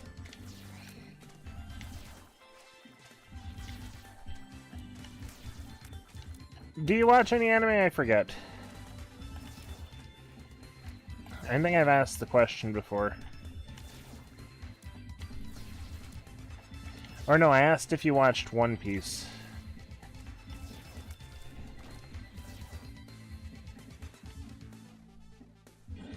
Which ones do you watch when you watch anime? And how did that not kill me? Like, it literally ran up behind me, and I somehow danced with it before.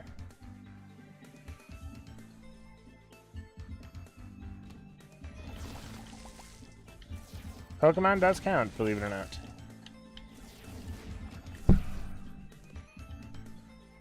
If you like Pokemon, you will like One Piece.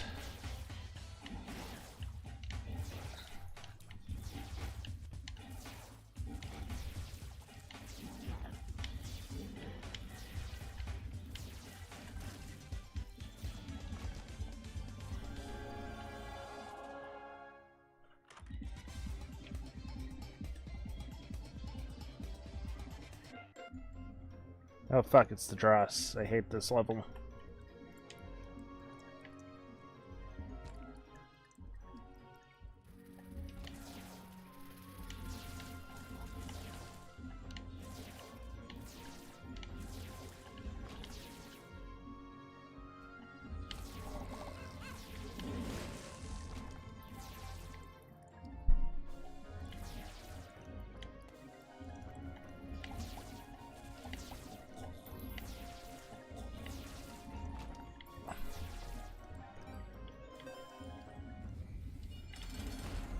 Also, with the anime on hiatus, now is probably the best time to catch up to One Piece.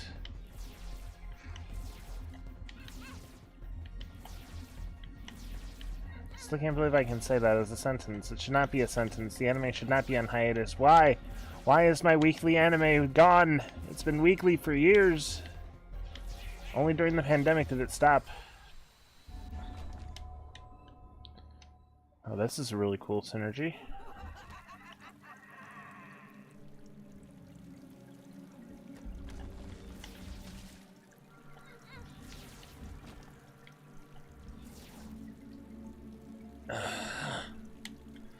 Frick it. I have it. Conjoined is literally right here, and permacurse.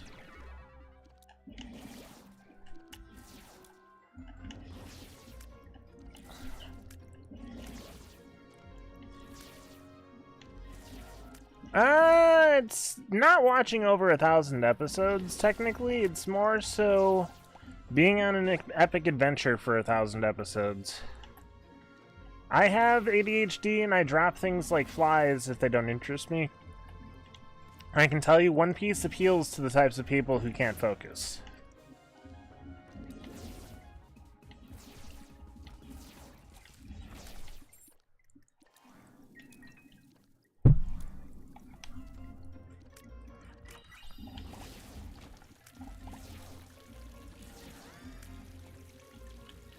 Well, that was perfectly timed.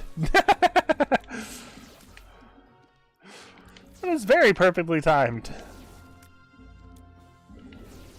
I now have all my heart containers again. This combined with Soul is going to be insanely powerful.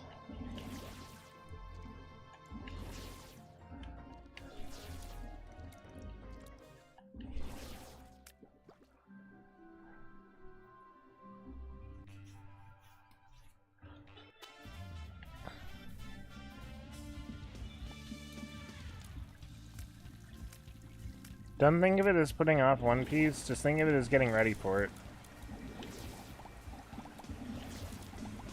There's a reason it's the greatest piece of literature of all time.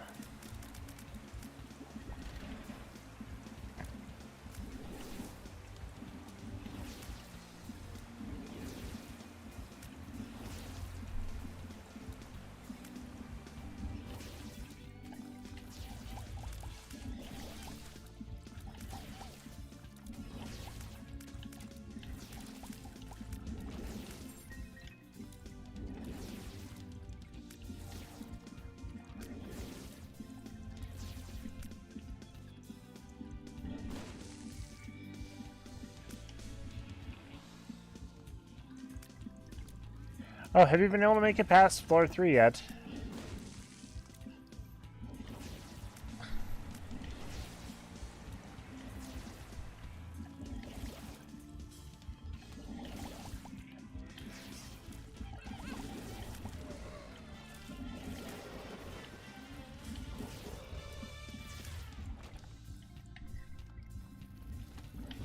I wonder what's going wrong there.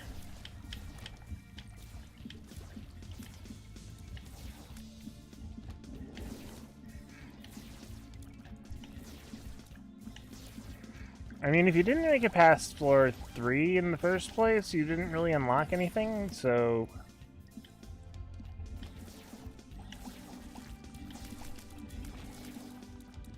On the bright side, if you did delete your save file, it's not going to be too big of an issue for you.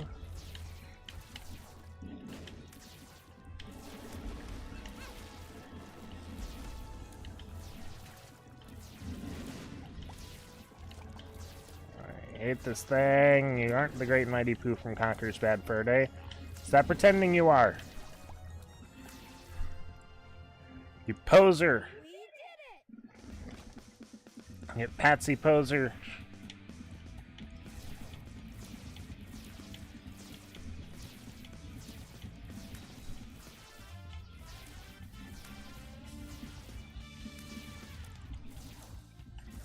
Oh no, that's never a fun thing to lose.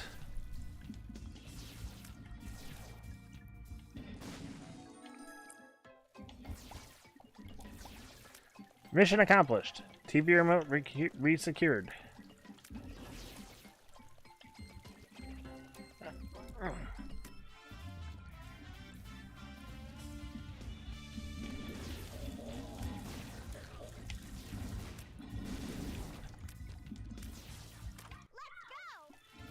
Hey, I found a TV remote.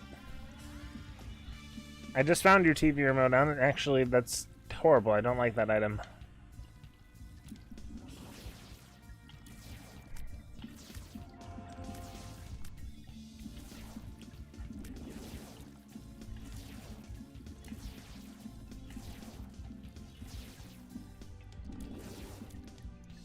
No, I'm taking that. I want. I get. And shop.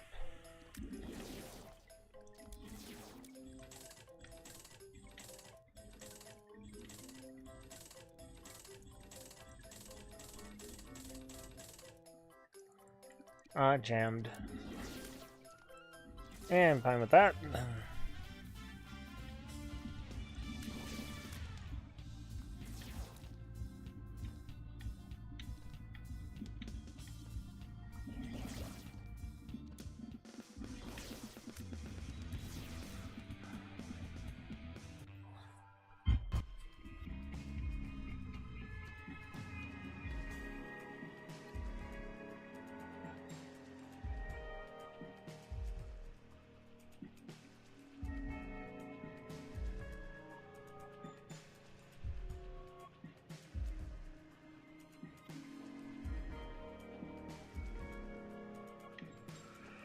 Okay.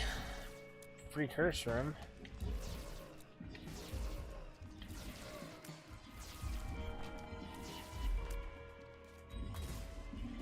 I'll take that. I hate that room. Everyone I know hates that room. On the internet, at least.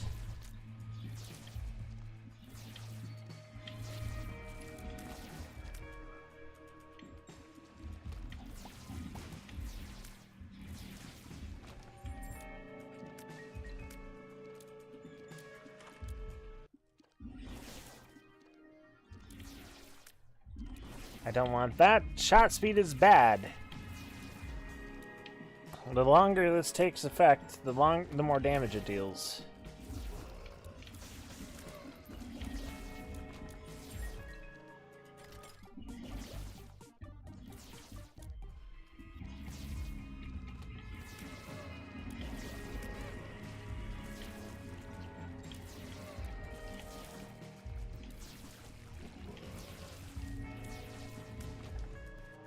Hate those things that deal one full heart of damage. I wonder.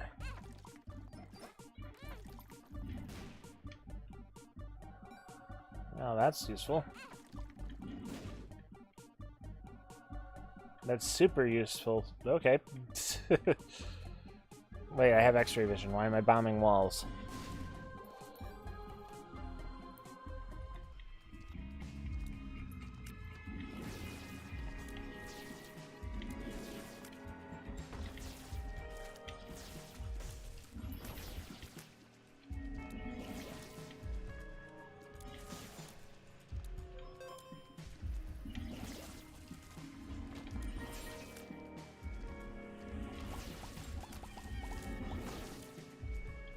See, I took a huge risk by doing the all three of those hearts the devil deal.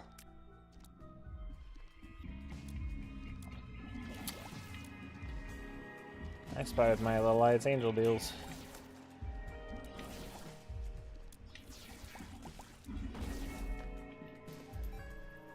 Very much angel deal.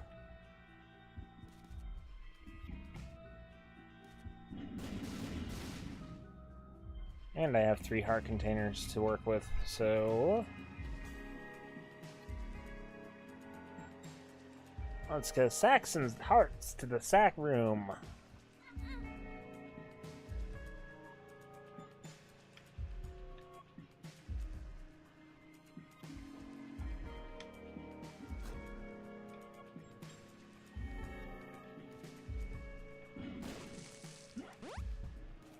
That was a waste.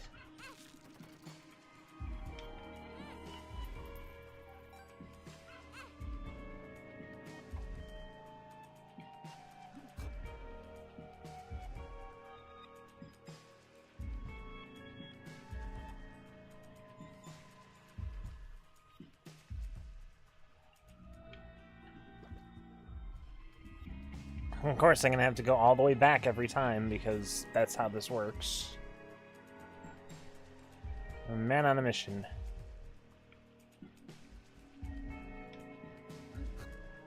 Man on a mission.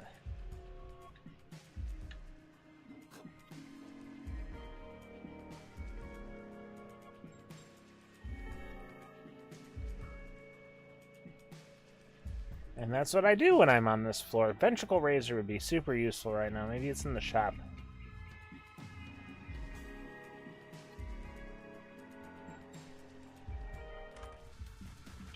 Nope, that's greed.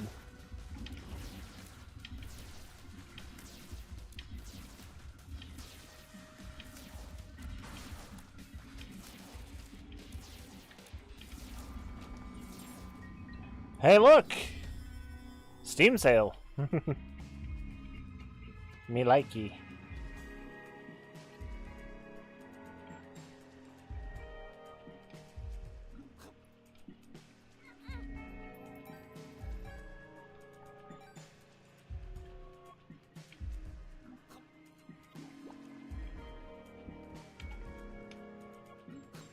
I wonder. Well, that settles that.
And we're done in the sacrifice room, and we didn't lose anything. Because we got the body!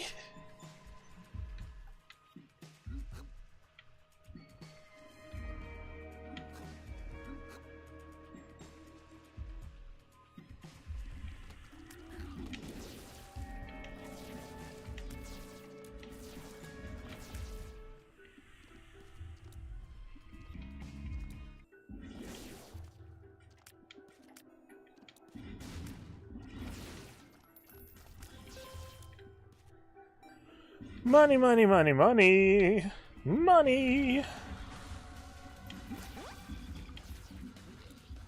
And my worst nemesis, Pete.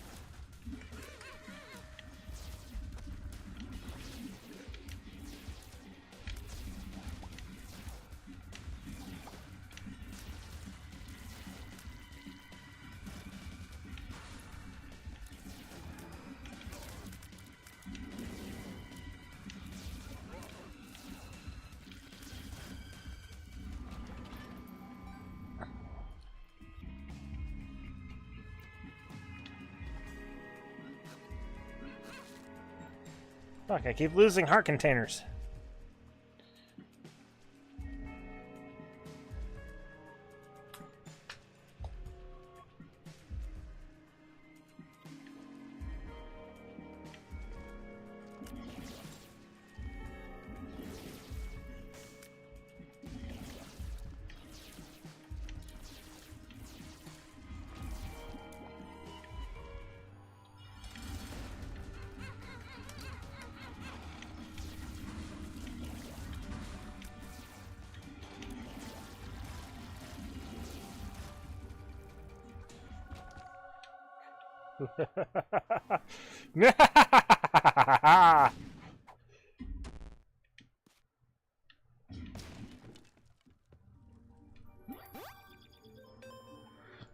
There we go.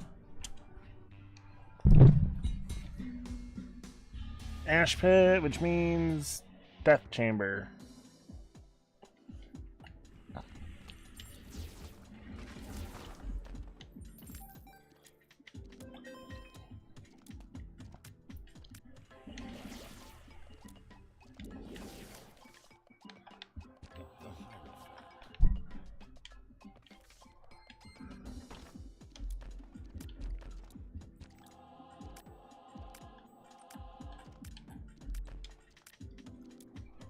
It's a really good curse room. Whoops.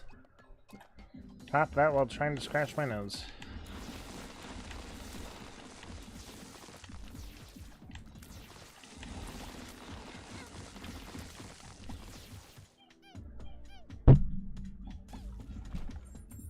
Wang 'em.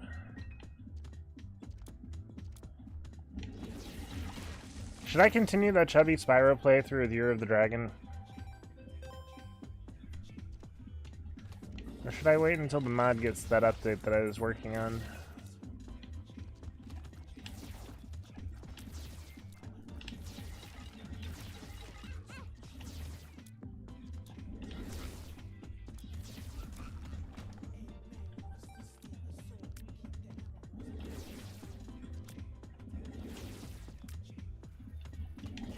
Yeah, so I made a mod where they replaced the Spyro model with a chubby version of the model. In fact, you've probably seen the memes all over the place.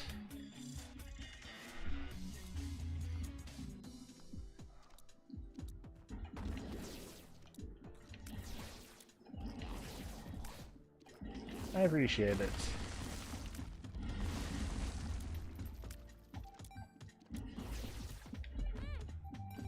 Not the "yum, I'm so full of cigarettes" thing.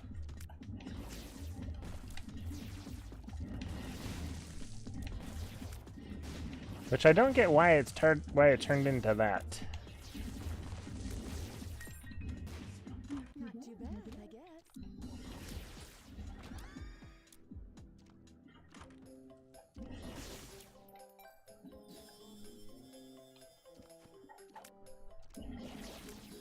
Borrowing that. Because, no, I missed. So I missed. Oh. Back to the strategy.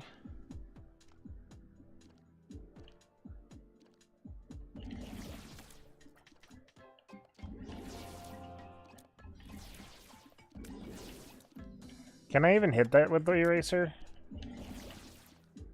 That's a good question to ask myself first.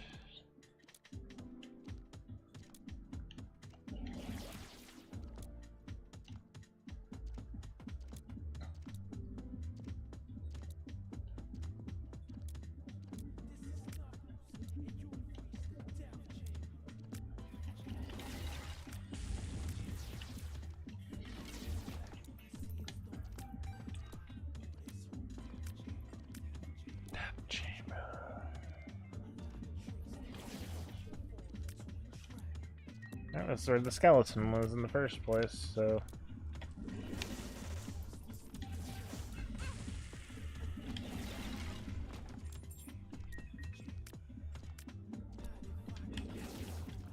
But yeah, I was working with the developer of the mod to hopefully improve it.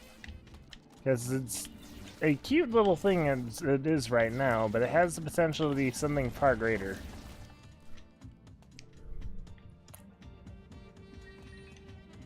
Ow. Just did a weird bite thingy.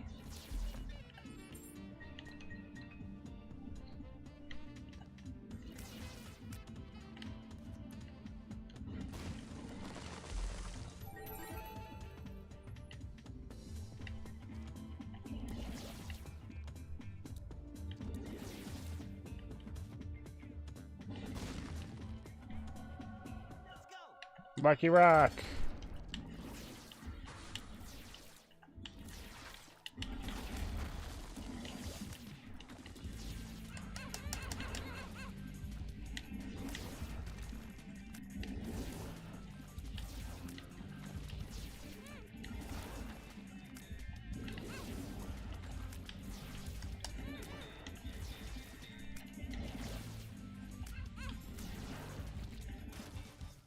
Hate that thing.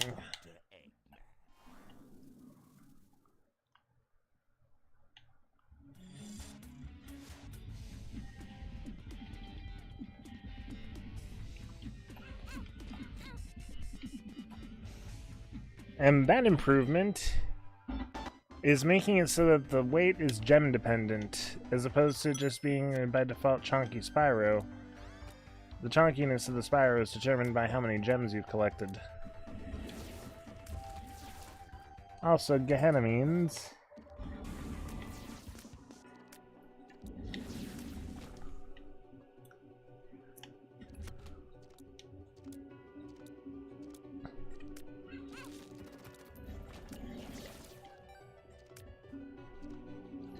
And then, hopefully, if that can be implemented properly, getting it to be to the point where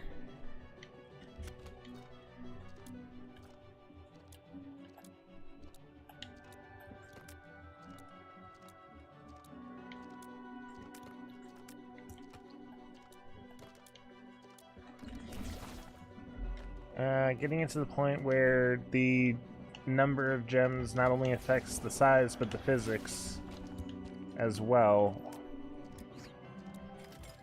That way you have to make it a puzzle to figure out how you get the gems and what you do and when. Because there's 400 gems per level. And some of them are at really high locations that would probably require you to be able to jump higher and stuff. Only snag is that the person who made the mod is also very busy with other things and can't focus entirely on the mod. And so I'm just waiting on them to make the shape key so I can implement it.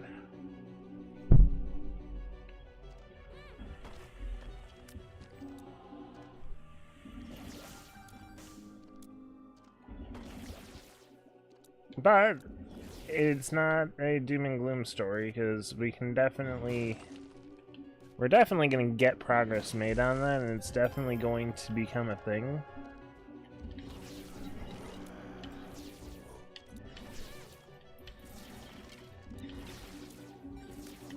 And then the Fat Spyro mod will become even more famous than it already is. But not for being infamous for being a Fat Spyro mod.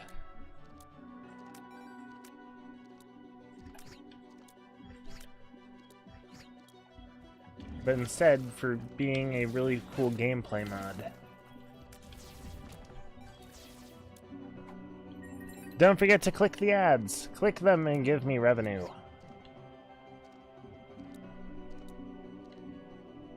Or something. Pretty sure I'm allowed to ask for people to click the ads.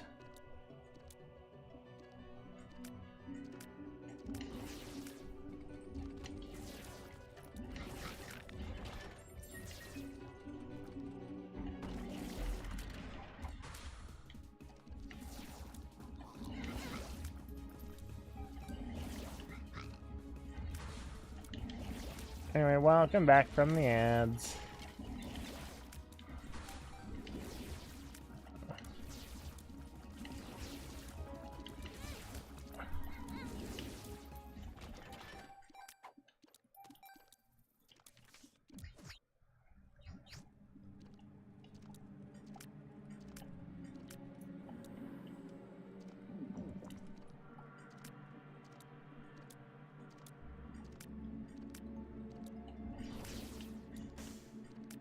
But do I lose conjoined from that?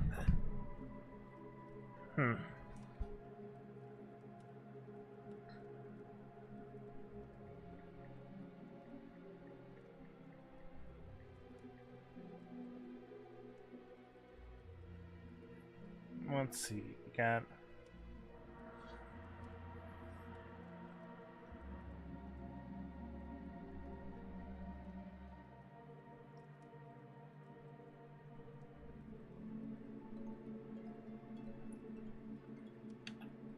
what do I even have that can be sacrificed?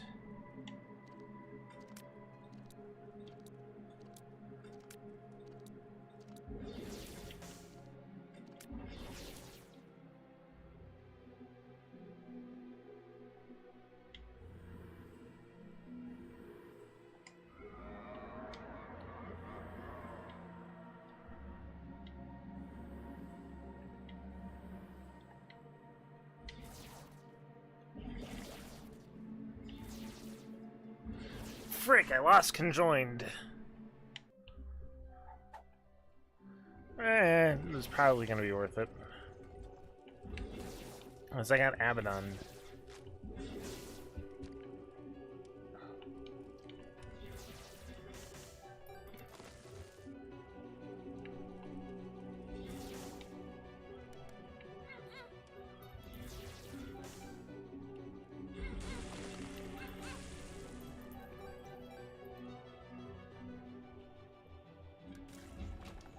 And I also lost all of my soul heart, or all of my red hearts, so that's also a thing.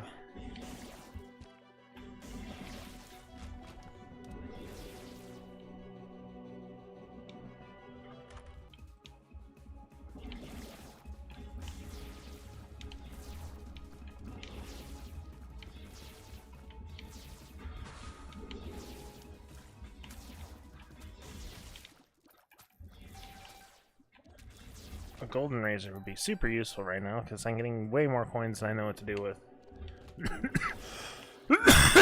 And that are deep pockets.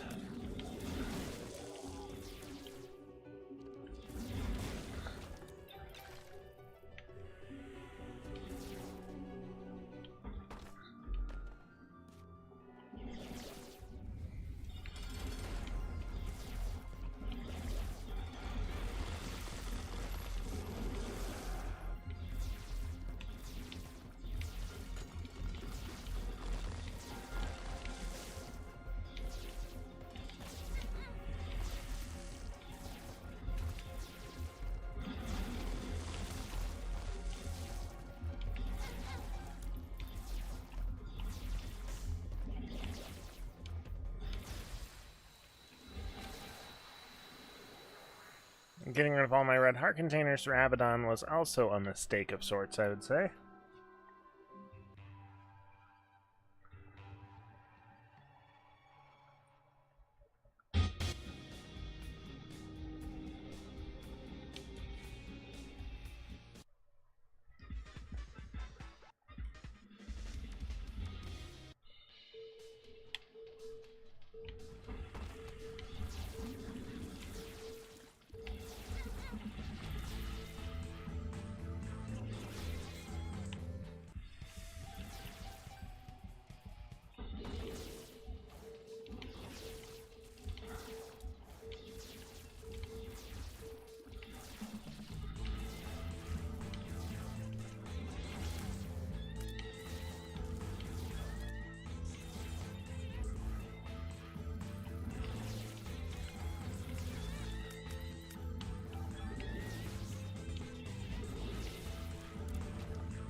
Well, now I have euthanasia on my ring, which means occasionally it'll make euthanasia tears happen.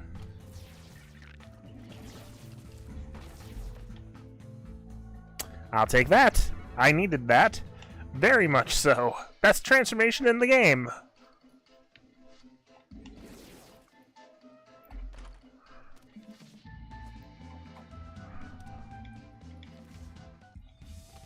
Very best.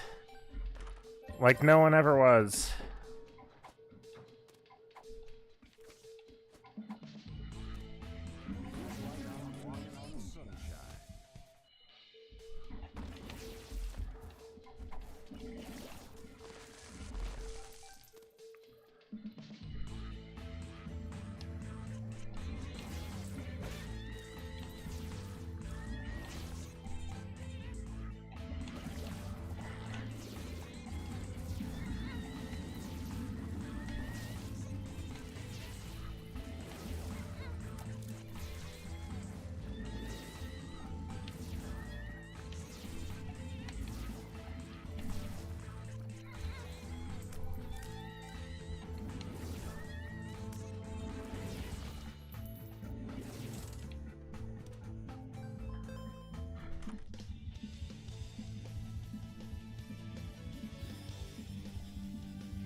Okay, za warudo.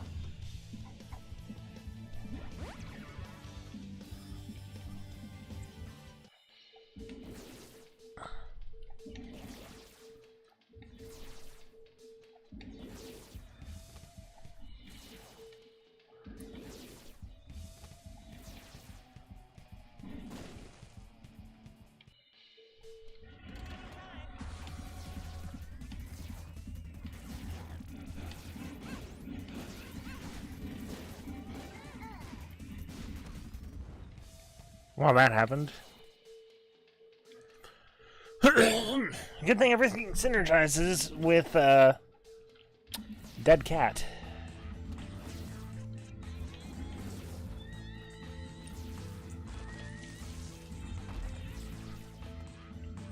Especially the guppy stuff.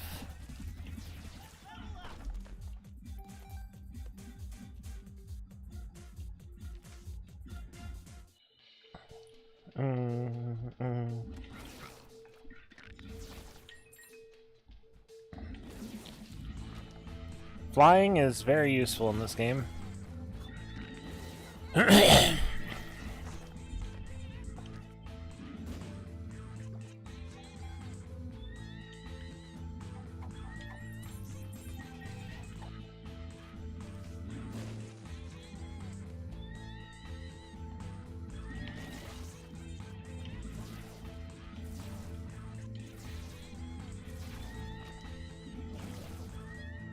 Nothing useful in there. That's mildly useless. Get my conjoined back. Okay, now I got triple shot conjoined and freezing tears. I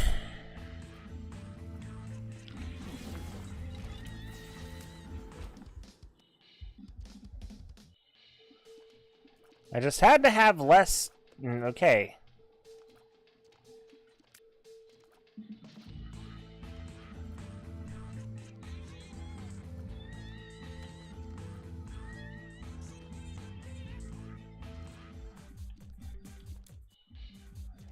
Of course. A freaking course. Let's go. Let's freaking go.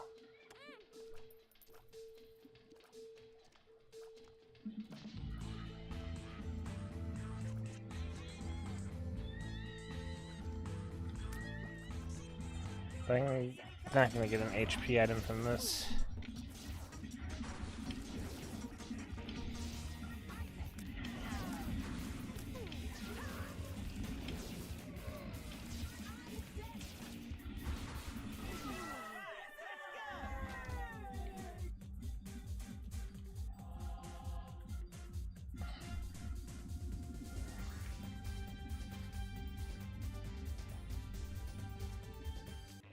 Let's see, what were Eve's unlockables again?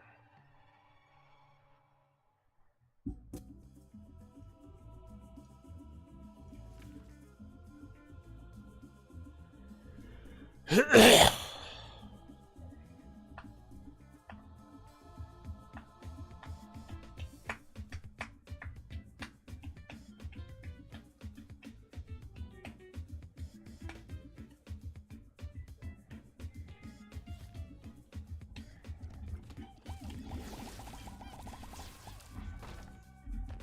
feel like a weirdo for the fact that when I'm resting my controller on my gut, it makes me want to just, like, smack it for some reason. Wobbles so satisfyingly. Anyway, weirdness aside. They're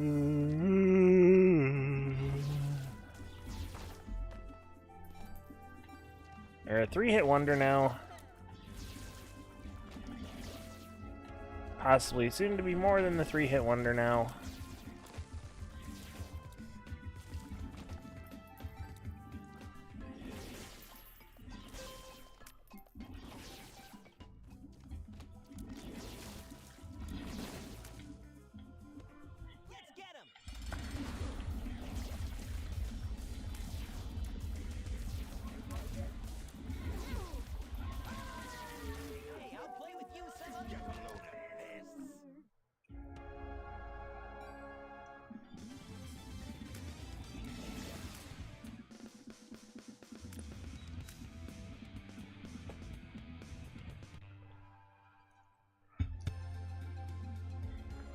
Makes a good controller rest, though.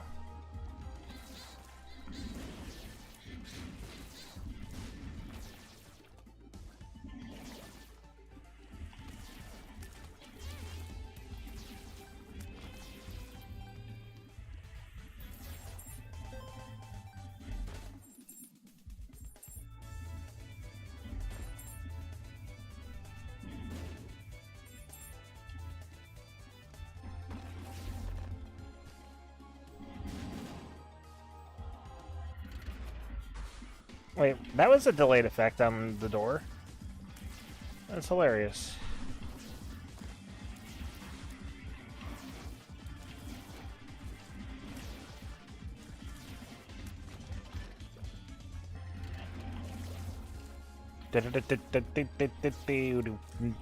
Ding.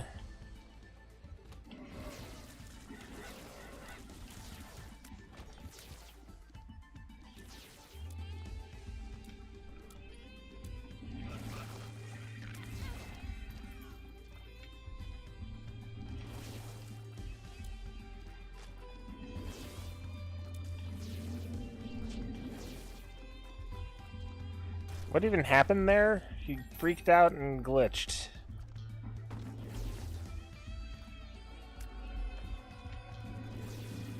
I have a more permanent version of Guppy.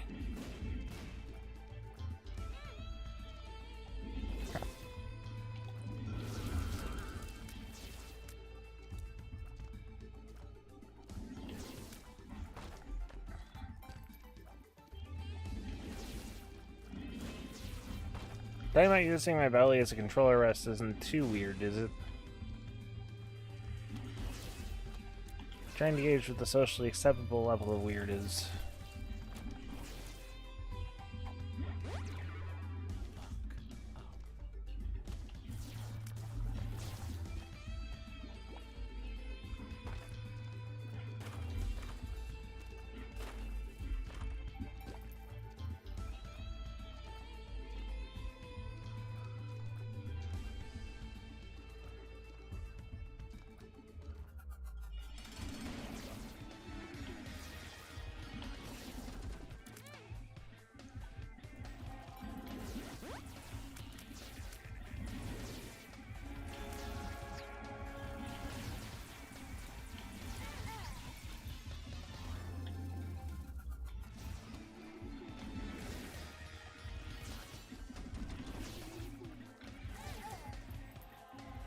Oh, this is gonna be fun.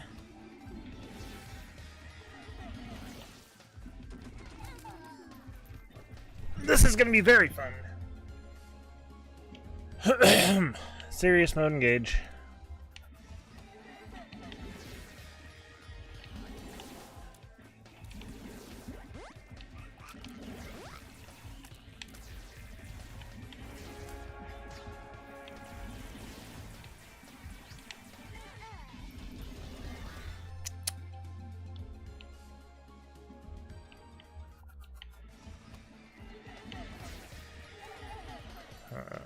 This is gonna be boring. This is gonna be tough if I don't find a better item.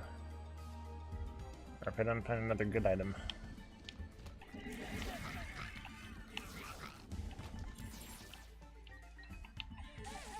Shit. It's a waste. It's also a waste.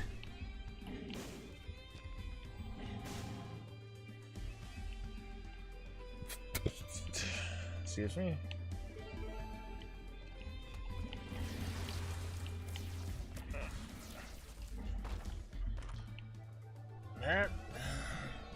That might help.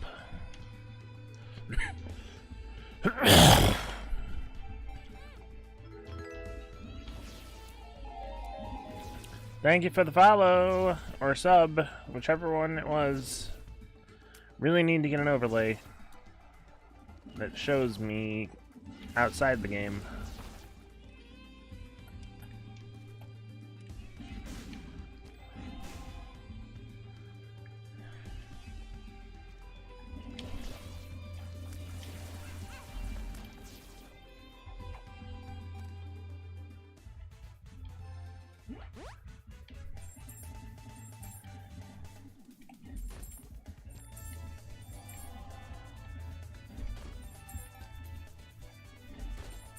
Yay for the follow.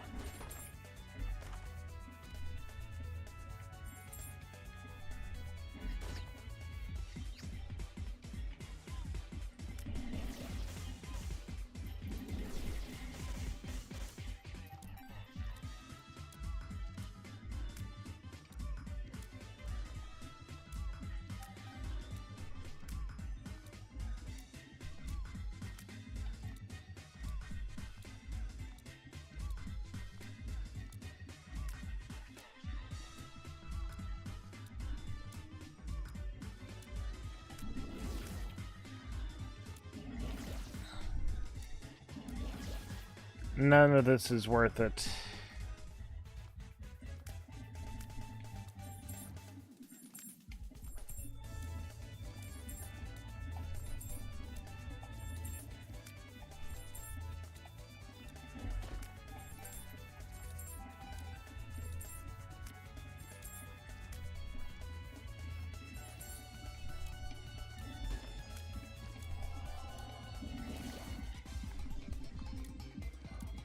Ugh.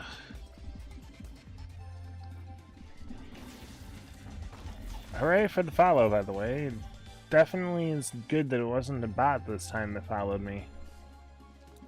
Yes, you wouldn't believe how many of those bots follow me. The Discord bots. Really need to work on setting up the Discord for the channel again. Or in the first place. It's,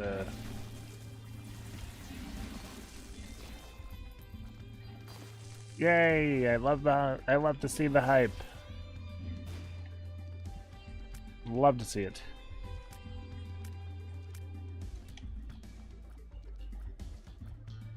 By any chance, did you actually did you see the new anger emote or the new rage emote? So I got a new rage emote.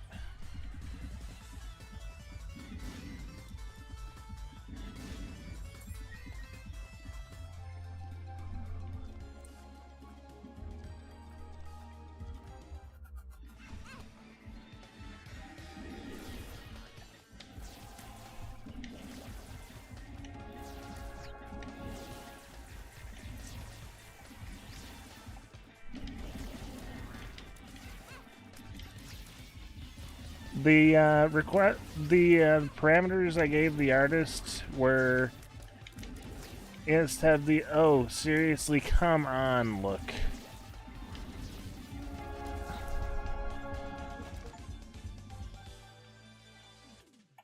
New Eve item unlocked. Yes.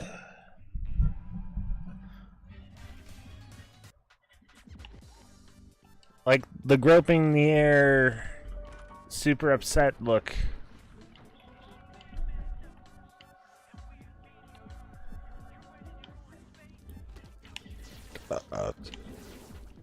Excuse me.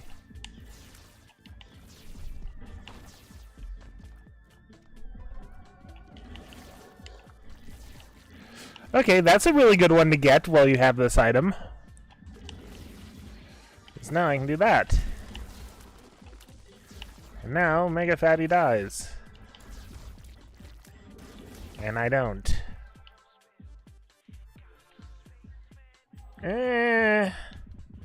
I'll use this in another room. Why not?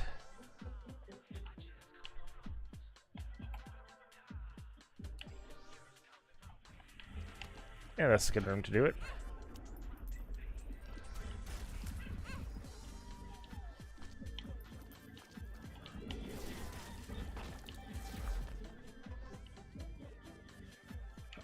Oh, that's a much better item to have right now.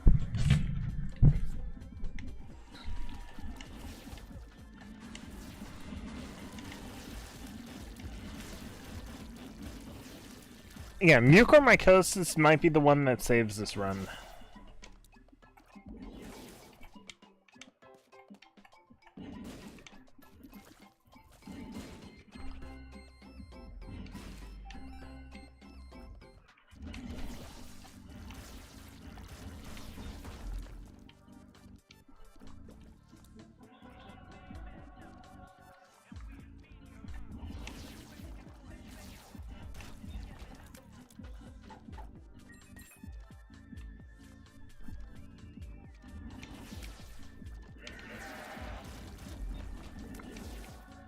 Well, that's going to make things difficult, because now everything is going to parasite split shot.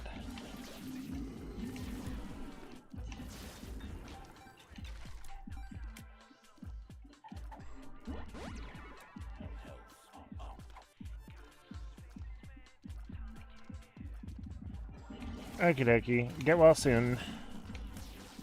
Much appreciation for your attendance.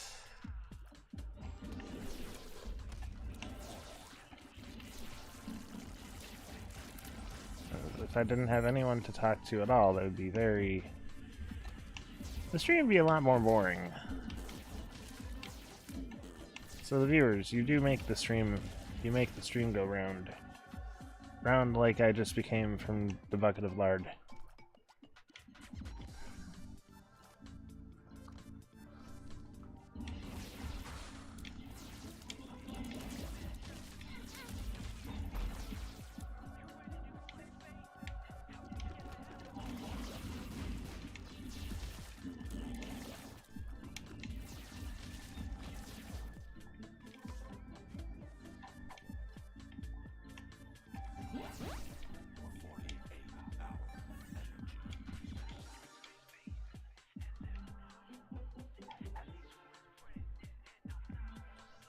Oh, I can carry that.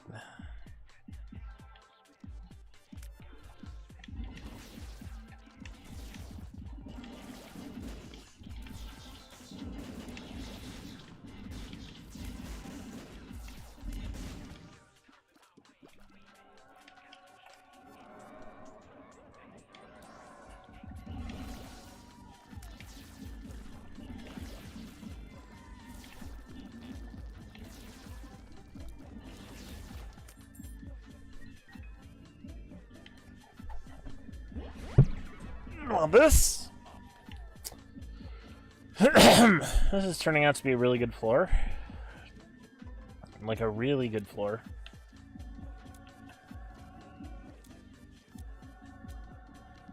Let's get some other items.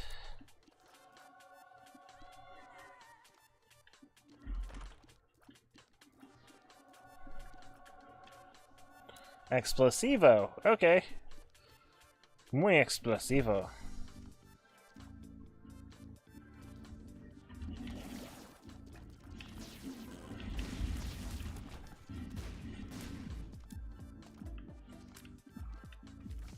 Judge.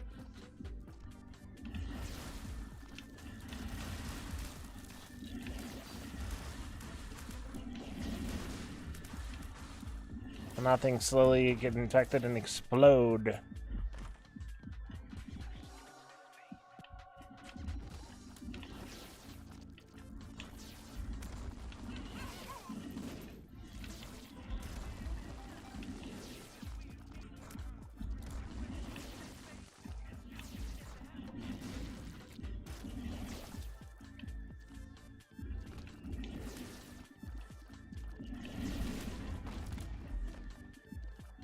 Five's Curse.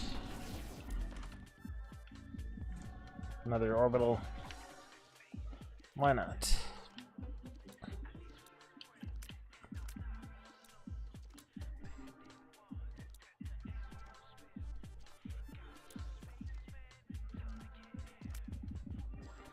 Come on, Void.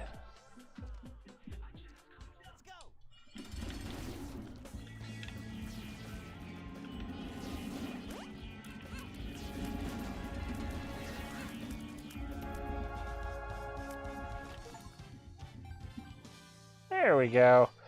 We got what we wanted. This run is good. Good run.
I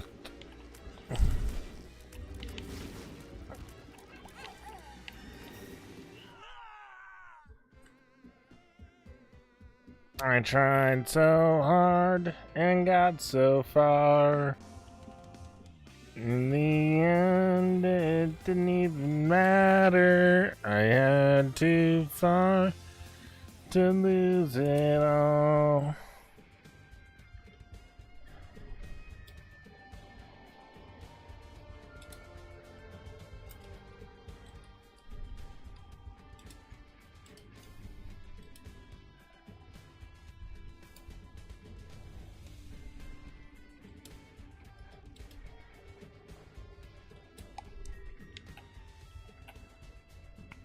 In the end, it doesn't even matter.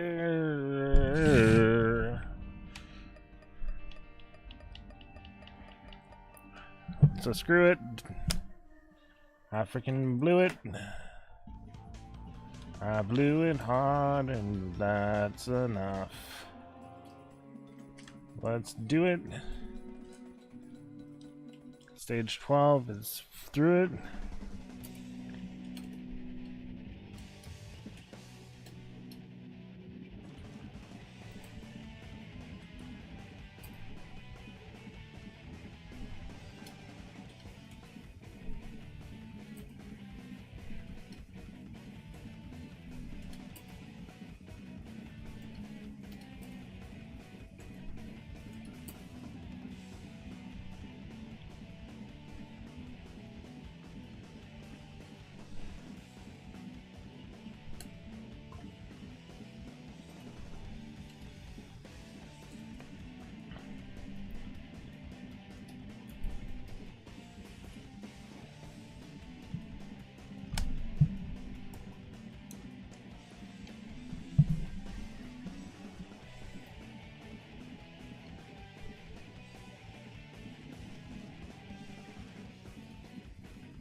power.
It's the Pikmin item.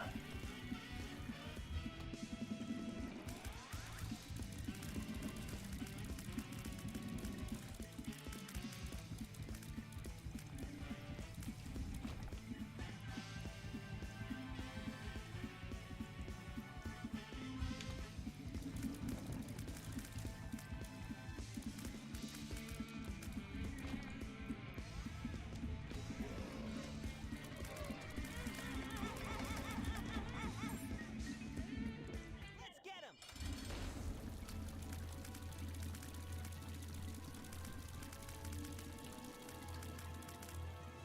Need a load of this!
too bad, I guess.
There are so many of them now.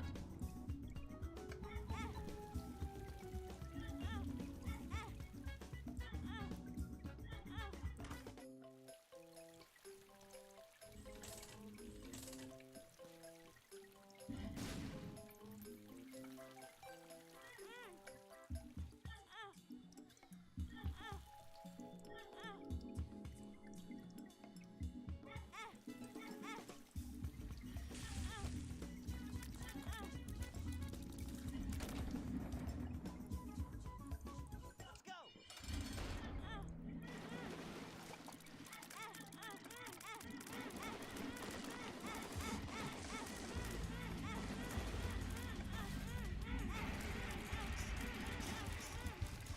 I'm Dr. Eggman.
Oops. I should have used the iframes. Alright, that was it for you. Good night. Or should I say, have a good evening?